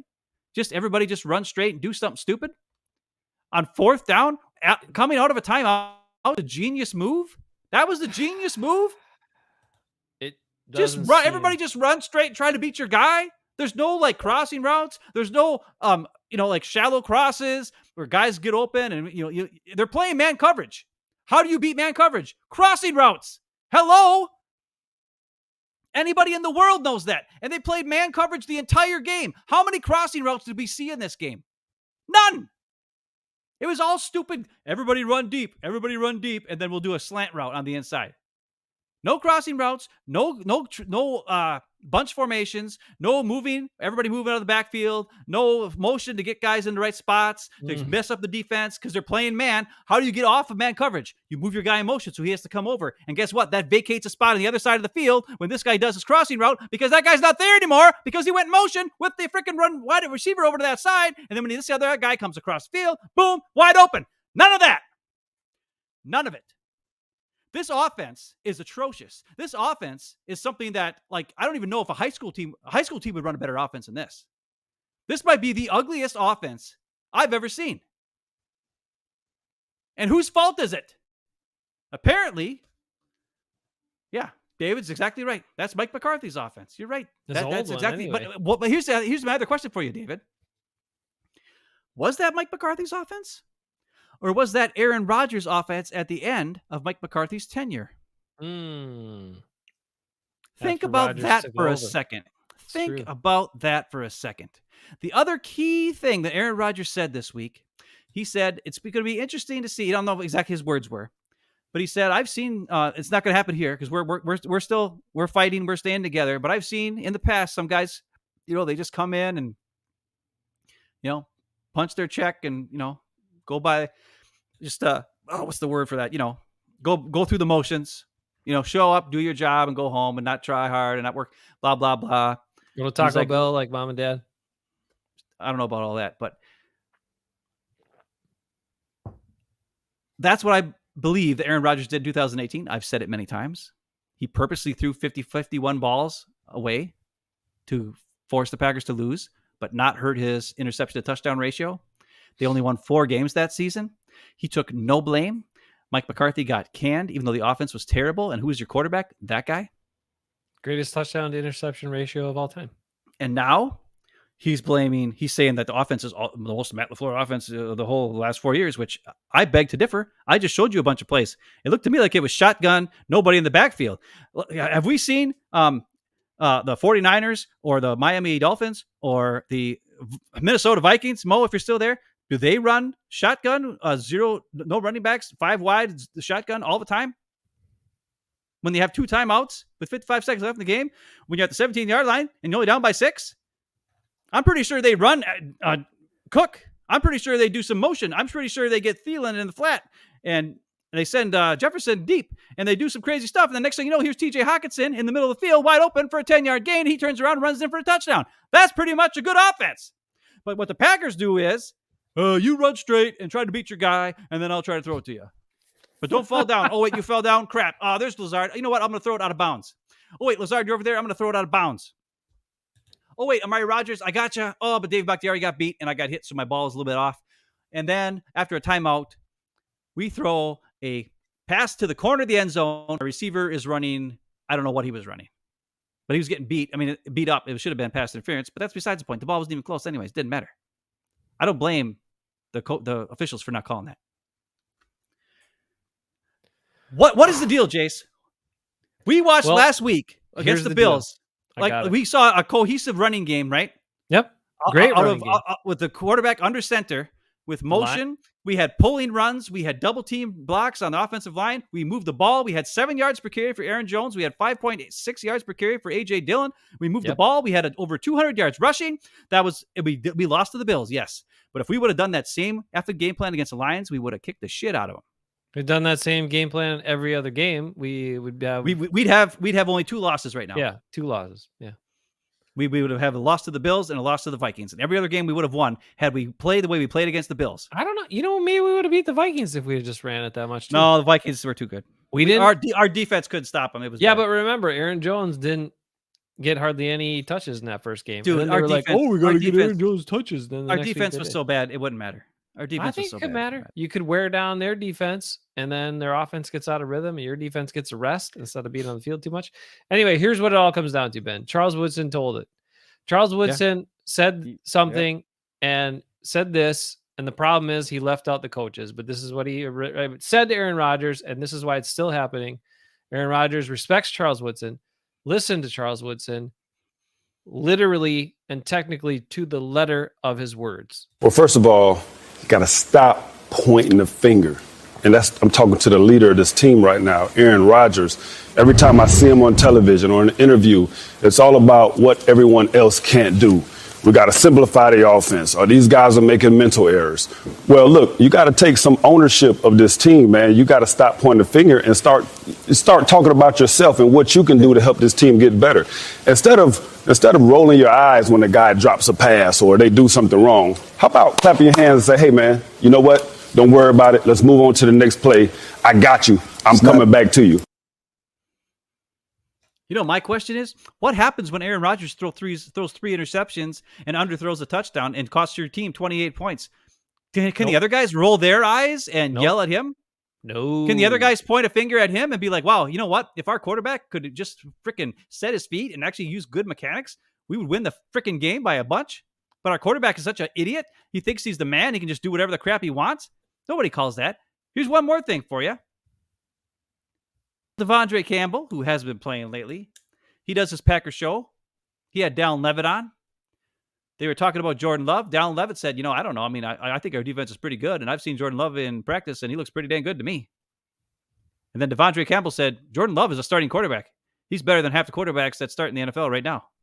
Devondre Campbell said that. And you know who else said that? Dallin Levitt said that. And you know who else is upset? Jenkins is a little bit upset with Aaron Rodgers always doing the RPOs, thinking that it means pass, not run, pass option. It's just really pass, I guess. But whatever. Anyways, how many guys are a part of this team that were there when the Packers were good? Like really, really good. Think about it. Mm-hmm. There's a lot of guys on this team who are new now, or I've been here for 1 or 2 years. Yeah. And I've seen Jordan Love in the offseason working with them and Aaron Rodgers not be there for 2 straight seasons. A.J. Dillon, most of the receivers, a lot of the offensive line, a lot of the defensive players. And I think this team is starting to say, you know what? I think the real leader of this team, the real quarterback who should be starting for this team is not 12. It's 10. And eventually, if he keeps calling guys out, and this is the last straw, I think. When he played like shit on Sunday and threw 3 picks, and he single-handedly lost that game pretty much. He goes back to his 2 MVPs, and he goes back and he says, I am the reigning 2-time MVP, regardless of who's out there with me, because it don't matter who's out there with me. I am the MVP. Whoever's out there, if they want to come and battle with me, then then we'll be good. Then we'll be successful because I'm the reigning 2-time MVP. It doesn't matter who else is out there. You can put my grandma out there. As long as I'm there, we're good. Nobody wants to battle. That's what he says. That's what he says. But who wants to go into battle with a guy who's going to just freaking stab you in the back? Stab you in the back. Wrong. That's right. That's what he is. He's a et tu, Brute. He's freaking stabbing you right in the back. He'll use you as his human shield as soon as bullets start coming. Mo knows about this. He's good. Everybody, every other guy in this team is the Hobbit Shield. That's what he is. Lord of the Rings trading. They're all Hobbit Shields, and Aaron Rodgers just places them right out in front. You're the Hobbit Shield. He's Frodo, and everybody else is Sam and Merry and Pippin. Hobbit Shield, Hobbit Shield, Hobbit Shield. And he'll take your money. Poor Randall Cobb. He's not your friend, buddy. He's not your friend. Cobb. And not only that, not only take your money, he has to make sure Cobby will coach him up. That's what he said, right? They asked Aaron Rodgers, hey, don't you think you should be there for offseason? He's like, Cobby's there. Cobby will coach him up. Well, I'm on my 6-month vacation partying. Because I'm the reigning 2-time MVP. Are you kidding me? All I got to do is just show up. I mean, they just lost 5 games in a row, and he's on McAfee laughing it up and having a good old time. Nothing bothers the guy. Good old time. There's nothing bothers except during the game when he's yelling like crazy. And who is the one who sucks? And who is he yelling at? Is he yelling at himself, or is he seriously blaming everything on everybody else every time he's yelling? That's what I'd love to know by being on the field. But I certainly wouldn't want to be on the same team as that jackass POS. Anyway, I said it a long time ago, and all he does is keep making it more and more true. He is Trump 2.0. Sorry, he is. He should go get a picture on the golf course with Donald Trump, just like Brett Favre. Zero makes an interesting point that I want to bring up, or I want to address. Zero. Davante Adams did not make Aaron Rodgers. No. But what Davante Adams did is enable Aaron Rodgers to play this way the last handful of years. And because of that, he no longer knows how to run an offense and play football or play as quarterback with a team. He doesn't know how to do it. I don't know if he ever did. I mean, he did. He used to run McCarthy's offense, and it used to look awesome. I don't know if he did. The early days. I think he just had really good players who got open right away. Like his first read got open, and he chucked it, and then it was awesome. I don't think he knows how to like follow like go your read 1, 2, 3. Like I don't know if he runs how to run an offense like that. He goes to his first read. If it's not there, he waits, and then he runs around like a crazy guy and tries to make something happen. Except he doesn't have it anymore. You know what? That's another one. Zero. Aaron Rodgers, I don't think he knows what a friend is. No. Like when you go back, he thinks that McAfee's his good buddy. Thinks everybody's his friend. Like 2 years ago, and I can remember before he said that, there was a couple I watched McAfee. Back in the day, I used to watch McAfee. Prior to the whole Aaron Rodgers Tuesdays. Now I don't watch it as much. I used to watch like every day. Yep. And because at work, because I could listen to it, but now I don't. But he often said, like, yeah, I've only met him like twice. And then that very next show, Aaron Rodgers comes on. He's like, oh, I think we're friends. And McAfee's like, oh, yeah, I guess we're friends. And I'm like, does Aaron Rodgers know what a friend is? A guy you only hung out with twice your whole life, and you'll do him for like 3 times? He likes to name drop, and he likes to feel like he's got lots of friends. So basically, if you met him, he calls you his friend. That's what he'll say publicly. He better not call me his friend, because I sure as hell am not. Let's meet him next year at his Packer Hall of Fame induction after he retires. Okay, we are undefeated against ourselves. Zero says. Oh my God. That's one more thing. I'm sorry. 12 isn't even practicing this week again. He just didn't practice today. Oh, okay. He hasn't practiced the last couple Wednesdays. We should bench A-Rod this week. Zero says, but our coaching staff. They'll never do the it. Spines. Look, man, that would be the ultimate. Oh man. Oh no, the ultimate is this Sunday. If Lambeau Field turns on Rodgers this Sunday. That's what we need to see. That's the only way something might happen. So, someone's got to get it through LaFleur's head. Your job is on the line. David says if we trot that offense out there, that crap one that you just saw against Dallas. Well, it's not just that it's a crap offense. And the other thing is this. Aaron Rodgers also said on Pat McAfee that the Lions didn't stop us. We made mistakes and stopped ourselves, which is which is what Zero said here. We were undefeated. We did. Okay. Yeah. And but the thing is, I just showed you the Lions switched it up. They played man. They played man defense, which they haven't done all year because they saw on film that your guys can't get open, and when the guys aren't open, you just do stupid crap. And also that you won't do things to get them open and help them. So because of that, we can cover them up. We'll just, if it's a stationary, just think about that. If you're a defensive back and you want to play press man coverage, and you start out with a stationary target, that's way easier than a guy who's moving around a little bit, right? If you got to track them and run with them and do some of that stuff, easy to lose them, easy to get things mixed up. Maybe you try to pass them off to another guy and switch assignments. Maybe somebody screws up and you get an easy touchdown. All these wonderful things that can happen with just a simple thing like motion. And you can help your guys. And Ben just showed you all these plays where we don't help anybody. We're back to the win your one-on-one matchups and go get them, guys. Except we don't have talent on our team. We have an undrafted guy, a third-round reach, a seventh-round pick, and a guy who was sitting on his couch getting fat this summer. That's our offensive line. That's our wide receiver core. That's not a one-on-one team.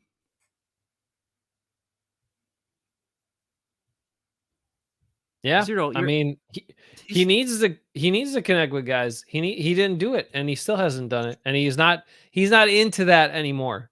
He used to try to put in the extra time to make sure guys understood the details, but what it's looking like more and more is Aaron Rodgers and the way he is had a lot more influence on why Davante Adams wanted to leave and not come back to the team than just him not getting his money right away. Because pretty much when somebody gives you all the money, you just be like, I'll take all the money. Unless you're like, oh, man, I'm sick of putting up with this guy. I'm sick of having to be like, do all these things this way just to play football and play with them. Maybe I could have more fun. It would be one thing if we were winning Super Bowls, then I'd probably keep doing it if I was Davante Adams, but we're not even winning Super Bowls. I've been here 8 years and we ain't won a damn Super Bowl in all my time. So get me the hell out of here. See ya. Well, I don't know. Hey, on a positive note, there's rumors that Derek Carr, there might be a trading of Derek Carr next year. We don't want Derek Carr, dude. You don't want Derek Carr? Oh, okay. I thought you liked him. Let's look at some defense in a little bit here. You ready? Defense? Let's see. Couple of quick notes, then we'll do that. Yeah, David said nobody's afraid of our offense right now. You are correct, David. The only people afraid of our offense are us, the Packers fans. Let's see. Zero says playoffs start Sunday for the Pack. Yeah, they do. I mean, they got to win pretty much every game now. They might be able to lose one more, but that's it. I secretly think Davante Adams never liked A-Rod. I don't think it was even secret. I think that's the truth. Although, he says how much they're good buddies, but he says it about everybody. Person he just met on the street. All right, what do we got? This is plays leading up to the first touchdown of the Lions. Oh, after Jair had given him a 15-yard penalty, first down and being dumb. Yeah, okay. I don't remember if that's when it happened or not, but yeah, it was because that was on their first touchdown. At the end of the first. It's on the end of the first half. Yeah, it aided their first touchdown drive. Stupid ass 15-yard penalty by highest paid corner in the league. Oh, yeah, that's why I wanted to show this play. Good tackle by Isaiah McDuffie right there. That's what I was. Heads up, he's my silent but deadly player of the game. Oh, well, nobody else cares. I saw him flash. I was like, hey, he was. I didn't know why he was in, but he made. Look at see that move? That blocker. That was a nice move. Let's watch that. I like a great move. I like that move. Let's do that again. Look at this. Guy's coming out. Isaiah McDuffie's like. Isaiah, yeah. I'm only 225 pounds. Get out of here, punk. He is. Oh. He is only 225. Head's on the wrong side. Still tackles him. Nice work, Isaiah McDuffie. Yeah, that's pretty good. That's pretty good. Was he in quite a bit? He was in on all obvious running downs. Oh. Chris Barnes played in the nickel. Oh, weird. Okay. Yeah, it was weird because Chris Barnes is the problem here.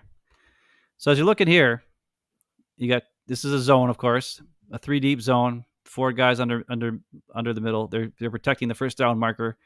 These 4 guys, the top 3 guys are protecting the end zone. Unfortunately, we got this guy going here, this guy going here. We got, of course, Savage, who stinks in the middle. With Quay Walker going with the tight end, this guy has to be picked up by Chris Barnes. Chris Barnes is looking right at him. For some unknown reason, Chris Barnes decides to go this way a little bit more, and this guy cuts in, and then it's a first down. Dang it. Like, why does he take a step that way? I don't know why he took a step that way. There's nobody left over there. That doesn't. There was zero reason to take that step. Like I think these guys don't know how to play zone coverage. The thing about zone coverage is you look to the quarterback until a guy gets in front of your view, and then like that's the point of zone. When a guy comes into your zone, then you cover him. Yeah, you have to cover him. Yeah, otherwise there's no point. Oh, that's why he did it. Watch Jared Goff on this. Dang, Jared Goff, you crazy? Jared Goff, one of the better quarterbacks in the NFC North. When he does this, watch how he's looking to the outside as if he's going to throw it to the outside. Just watch his head. His head's going to quick move to the inside right before he throws it. Dang it, so Jared Reed won again. He's leading, he's leading Chris Barnes out. So just watch Jared Goff's helmet and watch how it slightly shifts to the inside right before he's throwing the ball. But that outside is what makes Chris Barnes take that step to the outside. Watch. See that? Oh, my God. Smart move. You know, and then it gets to the what? 1. And DeAndre Swift, first of all, 2 quick points. DeAndre Swift is he doesn't get that many opportunities. Like, he was a guy that they leaned on for a couple of years in a row before now, and he hardly gets any opportunities. But when he gets them, he does something productive. And secondly, Jaron Reed won on that last play, but he was just a second late getting to the quarterback. And you know how annoying that is as a goddamn pass rusher? I can tell you, it's really annoying. You know what's more annoying? You know what's Mark Clark not even get to the quarterback. Oh, snap! Oh, watch Dean Lowry and watch our good guy who's hurt now. Gary beat the snot out of this guy right here. Watch this. Pulling guard. Get out of here. Take to the inside. Nice going, Gary. Nice going, Dean Lowry. Jaron Reed's in the background again. Damn, he's all over the place. Jaron Reed, that guy plays. So they stopped him here, but now here's the problem. Second down. And here's what do you think screws this play up? Okay, right there. Eric Stokes. No. So we got a cover here. This is, of course, Gary, so you know he's not covering anybody. He's going to rush. We got, is this Stokes up here? Stokes is going in motion. No, Stokes is right there towards the bottom, right behind Gary, kind of. No. Yeah, that's Stokes. Up here. It's 21 up here. That's 31. That's Amos you're pointing at. That's Rasul. Or that's Jair. And Stokes is... Or no, Rasul is on the bottom. Stokes is next to him. Amos is the one running behind the linebacker. Okay, well, there. This is Jair Savage. Oh, Savage. Okay, yeah. So either Stokes isn't out there, or this is Stokes, but I think it's actually Rasul, but I could be wrong. That is Rasul. It doesn't matter because the problem is right here.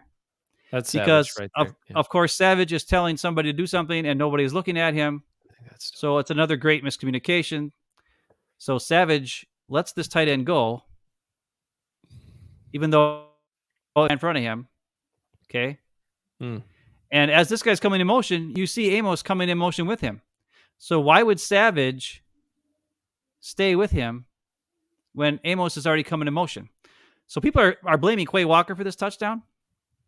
First of all, it's Savage who is supposed to cover him because he comes into his side, or it's Amos who goes in motion with him who's supposed to cover him.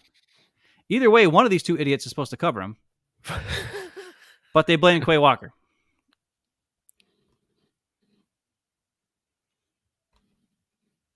Okay, so that's what it was. So Savage then, even though Amos or whoever this is came all the way across the field to cover this tight end, Savage took him too. And 84 gets a scot-free. I don't know what Quay Walker's doing, if he's supposed to be spying the quarterback or what, but they just ignore 84 completely.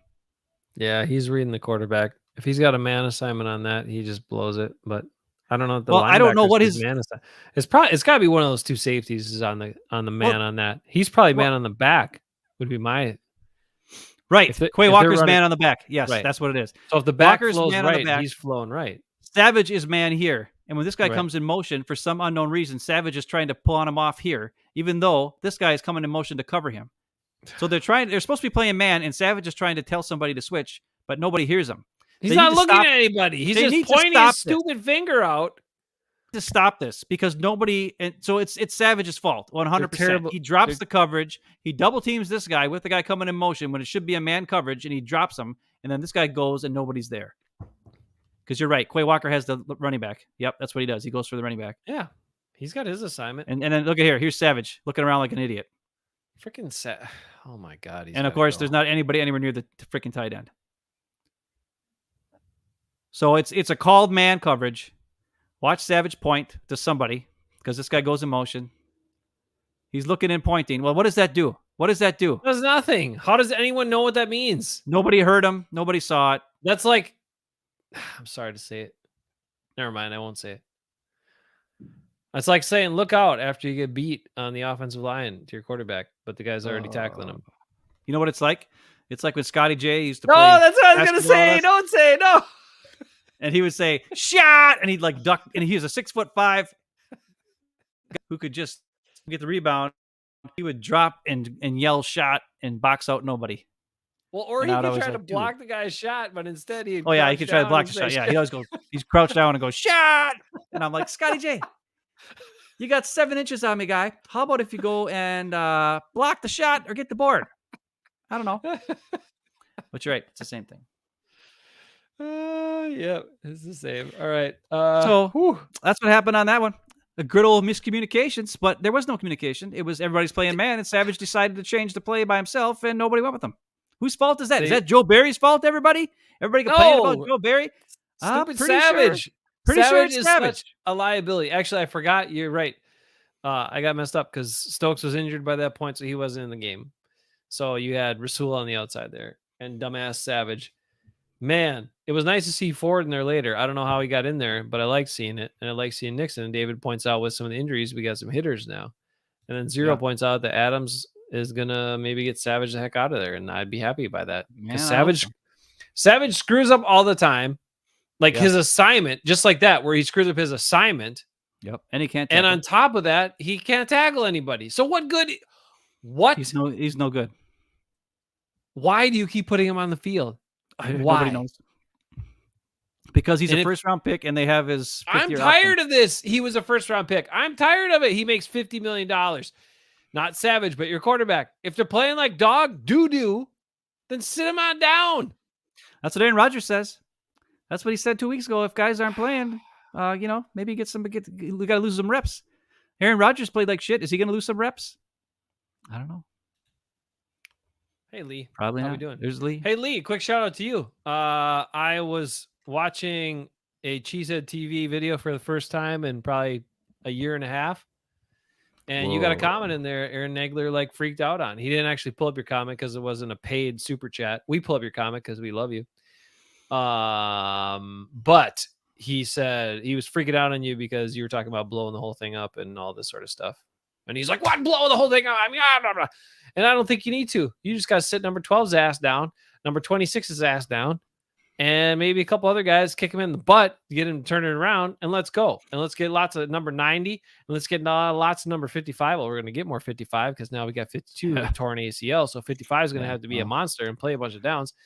And we got to get some Whitney Merciless out of retirement or whatever, and we got to get this Abrams kid in there, and we need Rudy Ford. We need Keyshawn Nixon to keep hitting guys. We need Jair to play better and not do dumb crap, but he's probably still going to do some of that. Maybe he'll make a pick once in a while. And we need to run the ball. Give Jordan Love a chance to play. All right. Problem solved. Packers make the playoffs. All right, this is my last video for today. I got another video. Who's the Savage now? Not liking all this anti-Savage talk. I'm sorry. We understand. Savage sucked. Name, but you got to pick a different name. You got to pick a different name. or get him to change his name because he's Say who's the Douglas now? Change your name. his Darnell Savage is definitely does not match his name, not at all. His last name, terrible. Should be Suckage, Darnell Suckage. Ben, do you still want that wide receiver from the Chiefs? Zero ass. Yeah. We'll take any of them. You know why? Because he's 6'3" and he's 220 pounds, and he actually fights through contact and makes contested catches, and he doesn't fall over when a guy hits him, which is already 3 things better than any guy we have. I'd take 3 that's healthy. I take MVS back. I'd even take Juju Smith-Schuster. He was doing some stuff. Yeah, he at least has some wiggle after the catch every now and again. Travis Kelce. I take a lot of the Chiefs receivers, actually, to be honest with you, but we don't have them, so what do you do? All right, continue on. What do we got? Some more awesome defense? We got a great play right here by Jair Alexander. He actually did something good. Oh, there you go. He reads the quarterback's eyes and drops coverage, which is probably dangerous. As you're looking here, Jared Goff has got a perfect pocket because, we got Kenny Clark, who gets double teamed, and Dean Lowry, who can't get pressure whatsoever. And you got Preston Smith decides he wants to go all the way out of bounds, then come back to try to get the quarterback for some unknown reason. He's going to get there. This is ridiculous. Like, this offensive line is so much better than our offensive line. But anyways, none of these guys can get there. At least Gary is sort of doing something when there's 2 guys over here to take them. And then we got, of course, 2 guys in the middle of the field covering nobody. I guess they're worried about the tight end maybe. And then, of course, the back out of the backfield. Okay. And then this guy is Savage, of course, and he's trailing. What is he doing? I don't know. He's like, Why crap, is he I better run. There? Well, he was down here, but when this guys went in motion, he stayed there and he didn't come out. I don't know, but it's fine. So you got Douglas, you got Amos, and you got Jair. Now, this guy's going to clear out. It's a classic clear out. This guy come here. Classic easy play to read if you're a smart corner. Oh, my God. Jair reads it because he knows he's got safety help deep. So he's like, he just drops it. So we're lucky that Jared Goff can't throw more than 20 yards or else we would be in deep trouble. And he also knows Jared Goff can't throw more than 20 yards. So it looks like he's going backwards and backwards with this guy. And then you're going to see him just take off and just pick it. Look at Amos. Look at him like in a dead sprint. Well, but look at him. There's he's got 9 yards on the closest receiver. And he's just like, I got to get deep. Don't worry about covering any. Do any other safeties play like that in the NFL? I'll tell you, safeties on the Jets and the Giants and these other teams that we just watched and played, Washington, they don't freaking play like that. They're not scared. Could you imagine if this was a crossing route? Like this guy would go like this? Go attack one of those guys. Douglas would never get back there in time, and he would just. This would be a touchdown. Jesus! Thank God this guy's just run straight, and he got lucky. But anyways, you're gonna watch Jair is gonna just break on as soon as the ball gets thrown. He breaks on it, makes him a nice play. It's killer. Watch him. Ball thrown, break. That was a Douglas type play right there. Yeah, it was nice. He read it. He went for it. He didn't mess around. His return. He knows the quarterback. He looks really weird when he runs, doesn't he? Yeah, and he's not very fast. And watch Savage. What is Savage doing on this play? He doesn't block anybody. His entire. Let's watch it. Let's go back and watch that again. He's so watch Savage. Watch Savage. Why does he play football? I don't know. And why does he play defensive football? He's right here. He doesn't block anybody. He's just kind of running backwards. He's like, hey, way to go, buddy. Hey. And Rasul's like, get out of the way so I can block somebody, you dumbass. God, Savage is terrible. He might be the worst guy I've ever seen. He is terrible. All right, so here's the second touchdown we gave up where it looks like Jair drops coverage. I don't blame Jair. It does look like it, though, because they're all in man right here. But they're not. It looks like it. Looks like Walker's on that guy. That guy's on the back, or that other tight end. And I'll tell you why. Because if they were in man,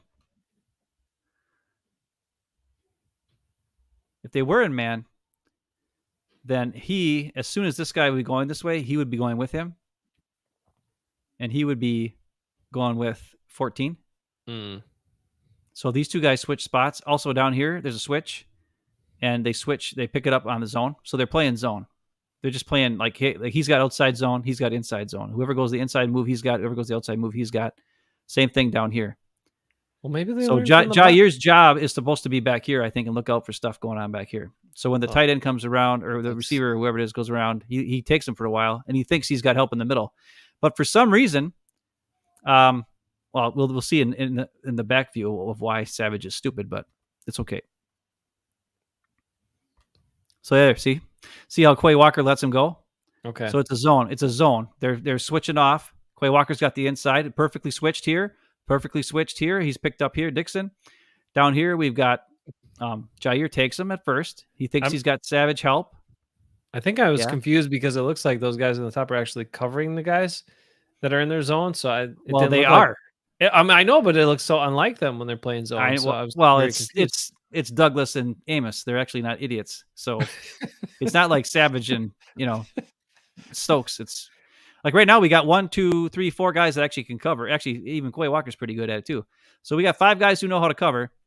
It's just Jair. I don't know why he lets him go. I guess maybe he's worried about here, but Nixon's got him. He should have stayed with him. But the biggest culprit is Savage. I mean, you have one job. Watch the quarterback. Like, you're right. If you stay there, if you just stay where you are, you'll break the pass up. Like, that's how dumb this is. That's how terrible Savage is.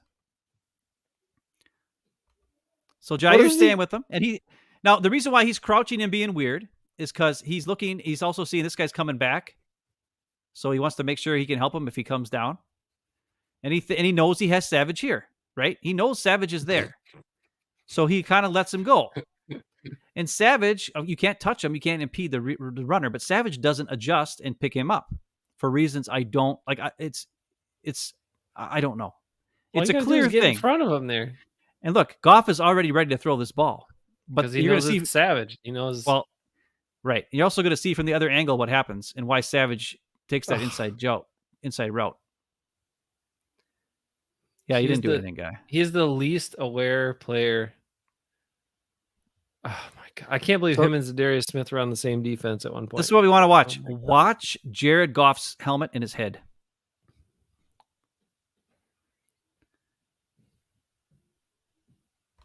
Okay, right there. See his eyes? See where he's looking? He's looking directly at Savage. He's not worried about he knows where this guy's going to go. And he's looking him up. He's leading Savage to the inside because Savage is not looking at where the receiver is. He's looking at the eyes of the quarterback. So Goff is looking here. Now watch Goff. When he looks here, he actually throws here. So he totally looks Savage off. At the last second, he does it again where he looks where he throws, but at the last second, he turns his head and his eyes. But his eyes are looking straight at the middle of the field. So that's another Savage. So both of our touchdowns are pretty much Darnell Savage specials for the Lions. We have him to thank for those. This is just this was where the Packers needed to stop them and try to get the ball back. Just showing that they did. They were aggressive. Rasul's fired up. I'm going to rewind that because I like seeing Rasul fired up. Yeah, keep in mind the defense got the offense another chance to win the game, the game, and they were in position to do it. They just didn't do it. The key to this play is Quay Walker just said, "F it, man, I'm going," and he just goes. He runs through 2 guys and just messes it up. And whoever this guy is on the ground, is that Preston? I think it's Preston Smith. Yeah, they just went for it. Like they know it's like, listen, we just got to stop the run. Like if it's a pass, fine, we'll die, but we got to stop the run. And it's 3rd down here. And you're going to just watch Quay Walker just be like, he just goes. He doesn't even care anymore. Like, if I'm wrong, I'm wrong, but I'm going. It's a great play. Beat that guy, mess up the other puller. Yep, him and Preston. And Preston took out the puller, and it was a great play. Savage can be close by to hold his hand up for 4th down. And then it's 4th down, and you got 4th and 3, and the Lions go for it instead of punt. Dumb. Yeah, it was dumb. And here you get double team with. Thank God Nixon was there because Savage wouldn't have done anything. Oh no, that's Douglas. It's Douglas. We're good. Why he would throw? I guess that's his. Yeah, well, that's because St. Brown is his guy. Well, they put their 2 best guys. Oh look, they look like they're communicating something. Yeah, but they were all looking at each other. Like, I know. You know what I mean? And it was well before the ball was snapped. But this is man. I mean, Douglas is on him, but Nixon sticks with him. That was a dumb pass. So there you go. Pretty good defense. Actually, I got to show one more thing. Okay. I'm gonna find it. You talk some bit. It's just one play I got to show. It's the Aaron Rodgers interception on Robert Tonyan play. All right, Lee said he forgot about the Cheesehead TV thing. Actually fun to kind of blow up or whatever. Fun to get people going. Actually, he'd blow up the scouting room. Likely get rid of Goody. Ooh, okay, easy now. Come on, I just made my case after the game for all those good rookies that are playing and contributing. Zero doesn't know if our defense can stop Dallas. Okay, defense players don't want to tackle. Well, we got some more on the field that do like to tackle, Zero, so that's good. Might be time for the Packers to leave Green Bay. No, never. Come on.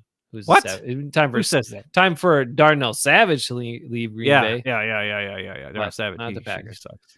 And then Zero says safeties are cornerbacks that can't tackle, or that can tackle but are too slow for wide receivers. Savage can't tackle, so he is essentially useless. You are correct. Yes, he is completely useless in all ways and every way. Who's the Savage now? You are not useless, but Darnell Savage is useless. How about the Pewaukee Packers? No, sorry. He just wanted you to say Pewaukee. That's fine. I'll say Pewaukee anytime you want. I'll say lots of things, but the Packers stay in Green Bay. All right, what do we got here?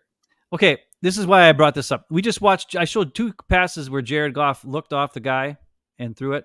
Mm-hmm. One of them was for a first down earlier, and then this one was for the touchdown here, right? That we just watched. We're gonna watch Aaron Rodgers on this play. This is the interception that he threw in the middle of the field there. First, he is looking at Tunyon, and that's all he's looking at. He's not looking here or here or here or here or here or here or here, even though you got 2 safeties and a guy covering Tunyon. But that's where he's looking, and that's where he's throwing. He decided to make that throw, and of course it gets picked. But here's the thing that nobody is talking about. Well, they're all talking about how dumb it is and how bad it is. For sure it's dumb. For sure it's bad. But watch it from this angle and watch Aaron Rodgers' eyes in his head. He wants to be cool. Are you ready? Look where he's looking. He's actually not looking at Tunyon.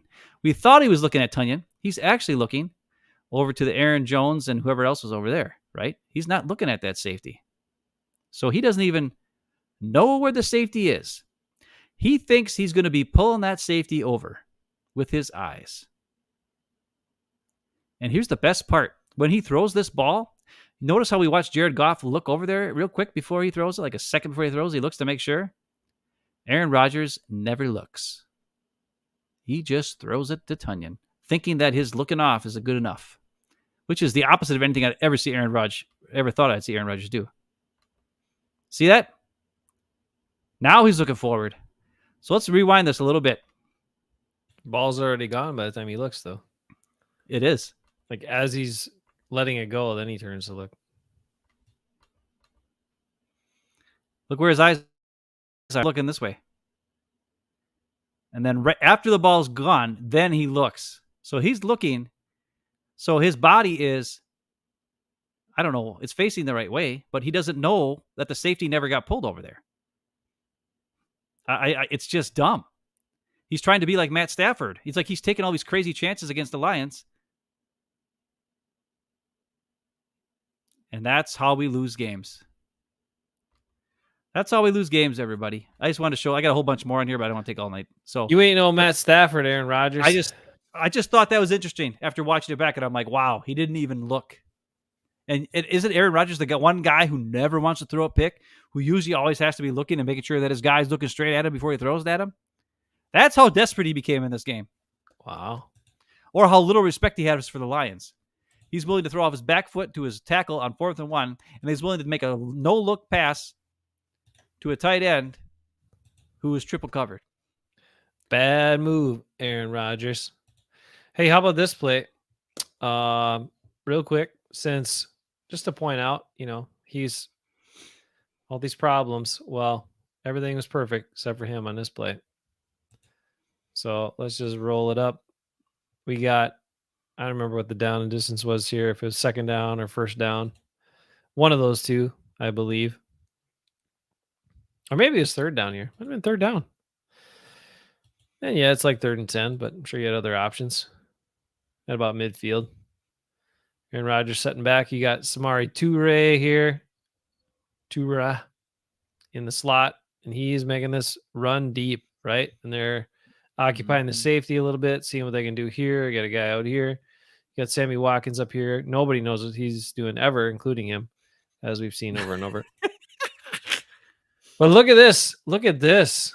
Look at this line.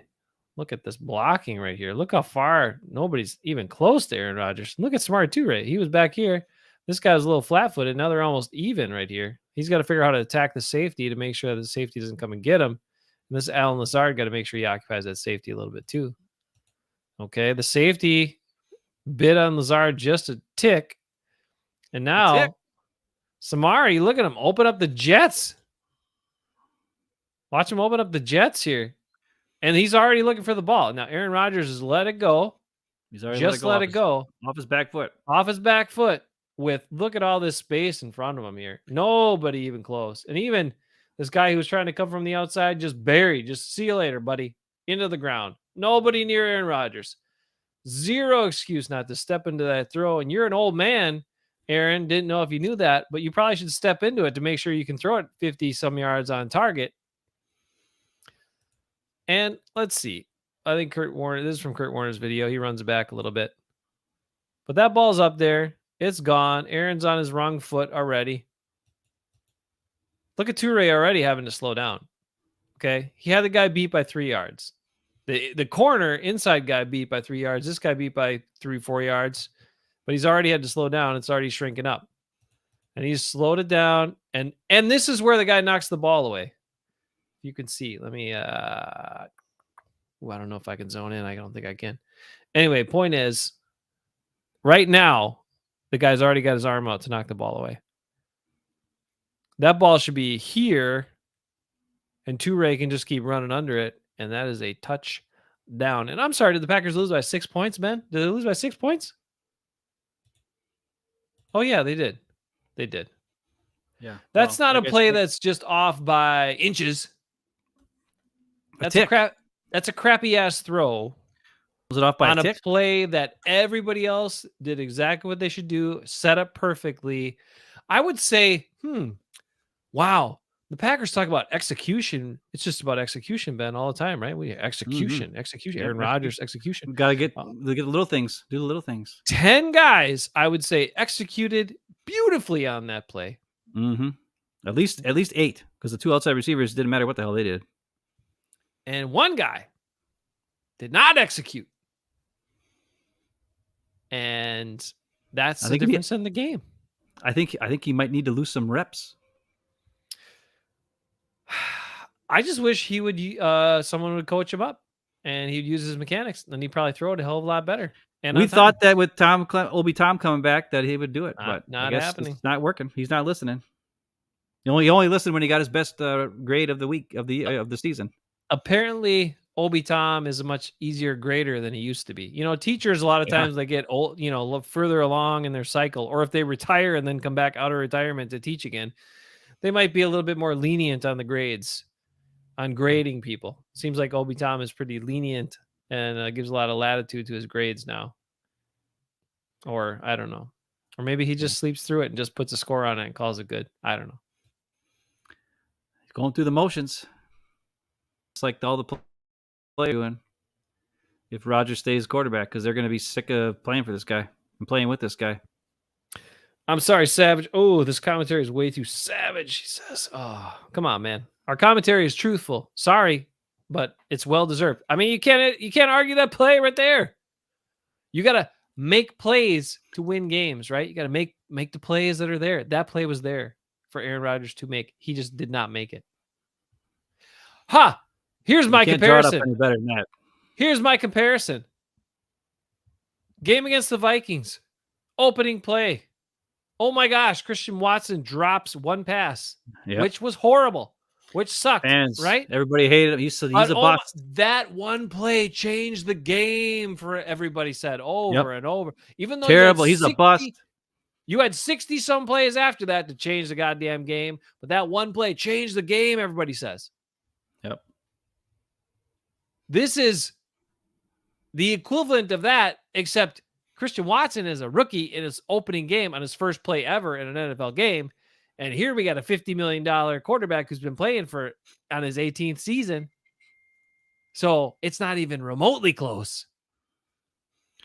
Don't start making sense around here, Jace. Stupid. People don't like sense. They like blind stupidity. They like dollars, but not cents.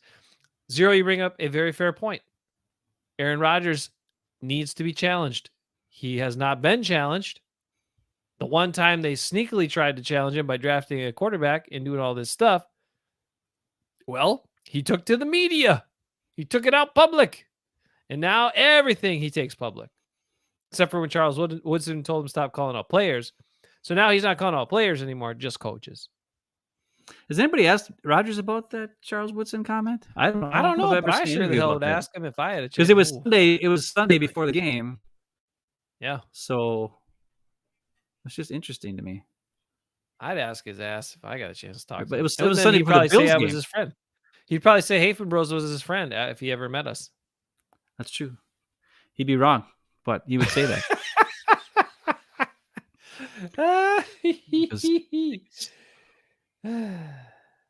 So funny. I don't know, man. I've kind of to the point where I don't even want to watch this crap anymore. Like you are going to watch it. You're a Packer fan. We do this stupid show, so we have to keep doing it. But even if you didn't do the show, you got to. That's what I was thinking. That's what I was kind of thinking at the beginning of the show today. Like you were like getting sick of doing the show, and you were just like, I'm just going to sit here and let Ben talk, and I'll just act stupid and say dumb crap. And I'm like, wait a minute, that's my job. I'm supposed to act stupid and say dumb stuff. You are the actual journalist with a plaque on your wall about journalism. Award-winning journalist. You are supposed to be the guy who carries the team. I'm the guy who says stupid stuff, and people say, "Oh, Ben's stupid," and blah blah blah.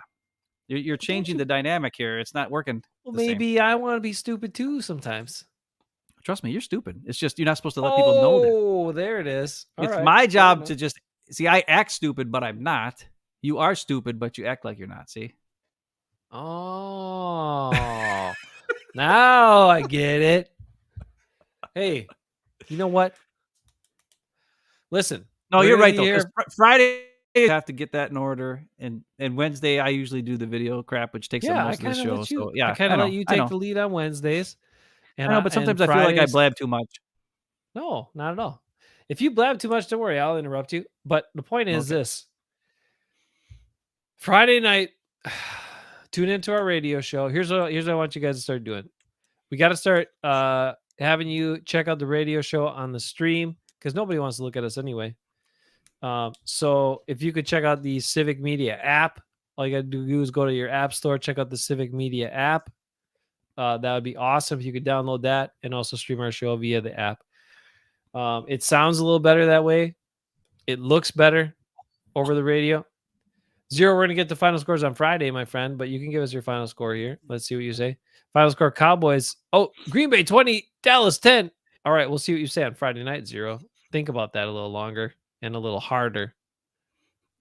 Let's see what happens the rest of the week. Let's see who plays and who's not going to play and all that stuff. But anyway, on Friday, we'll lay out if we think the Packers can somehow salvage the season and make a run at the playoffs or not. But how about let's see if we think they can win a game against their old coach first. I don't know. Maybe. It's going to be interesting. Just remember, Mike McCarthy, he's going to have some blunders, bad decisions in the game. So that'll help you out for sure. And maybe the Cowboys do some dumb penalties that help you out too. I don't know. So we'll see how it goes. They're certainly more talented than the Packers team, but if the other team screws up, you could win. So we'll find out. Anyway, we'll talk more about stuff. We'll have our sneaky, silent but deadly players of the game. We might have a beef this week. I think out of 5-game losing streak, there's got to be some beef in there this week. And then we got our players of the game, and we got all kinds of stuff for Friday night that we're building our radio show around. Moving around Wisconsin, Madison area live on the radio, Amory area, Wisconsin live on the radio, soon to be in other locations live on the Civic Media Network stations. And then pretty soon taking over the entire state of Wisconsin. Hey, interesting. I went to the Nitty Gritty today, talked to the manager at the West Side Middleton Nitty Gritty. Nice man named Byron. And he's like, well, what's your sports program? And I was like, well, we're the sports program. Fine, sir. And if you would like us to do our show from your Nitty Gritty bar sometime, we'll do it. We'll do Hafeman Bros Packer Outright Opinions right from your bar grill with fantastic food. Bring some excitement to the nitty gritty by Hafeman Bros live on location for the nitty gritty sometime. Well, I'll be there at least. Maybe Ben won't, but I'll be there. We'll see. So get ready, bro. Whoa. Get ready. We're taking this show on the road. Next stop, 1265 training camp 2023. After we get through this horrid season. Unless Jordan Love starts playing, then maybe it'll be pretty good. We'll find out. All right. That'll change my attitude. But holy crap, Wildman thinks the Packers are going to win too. Holy man. Wildman, stop being optimistic already. Save it for Friday night. Let's see how you feel Friday night. Everybody stay good, be good. And as always, can the Packers just win a game, please? Can we say go Pack go again? Playoffs. Can we start playing the fun songs at Lambeau? I don't want to work and, go Pack go and all this stuff and have some fun instead of playing and rolling your barrel. Roll out the barrel. Like, can we do something fun in the game and win a game? Please win a game. All right. We'll talk more Friday night. 7 p.m. all around the world. Civic Media Network. Also our Hafeman Bros stream. See you later. Tell me why,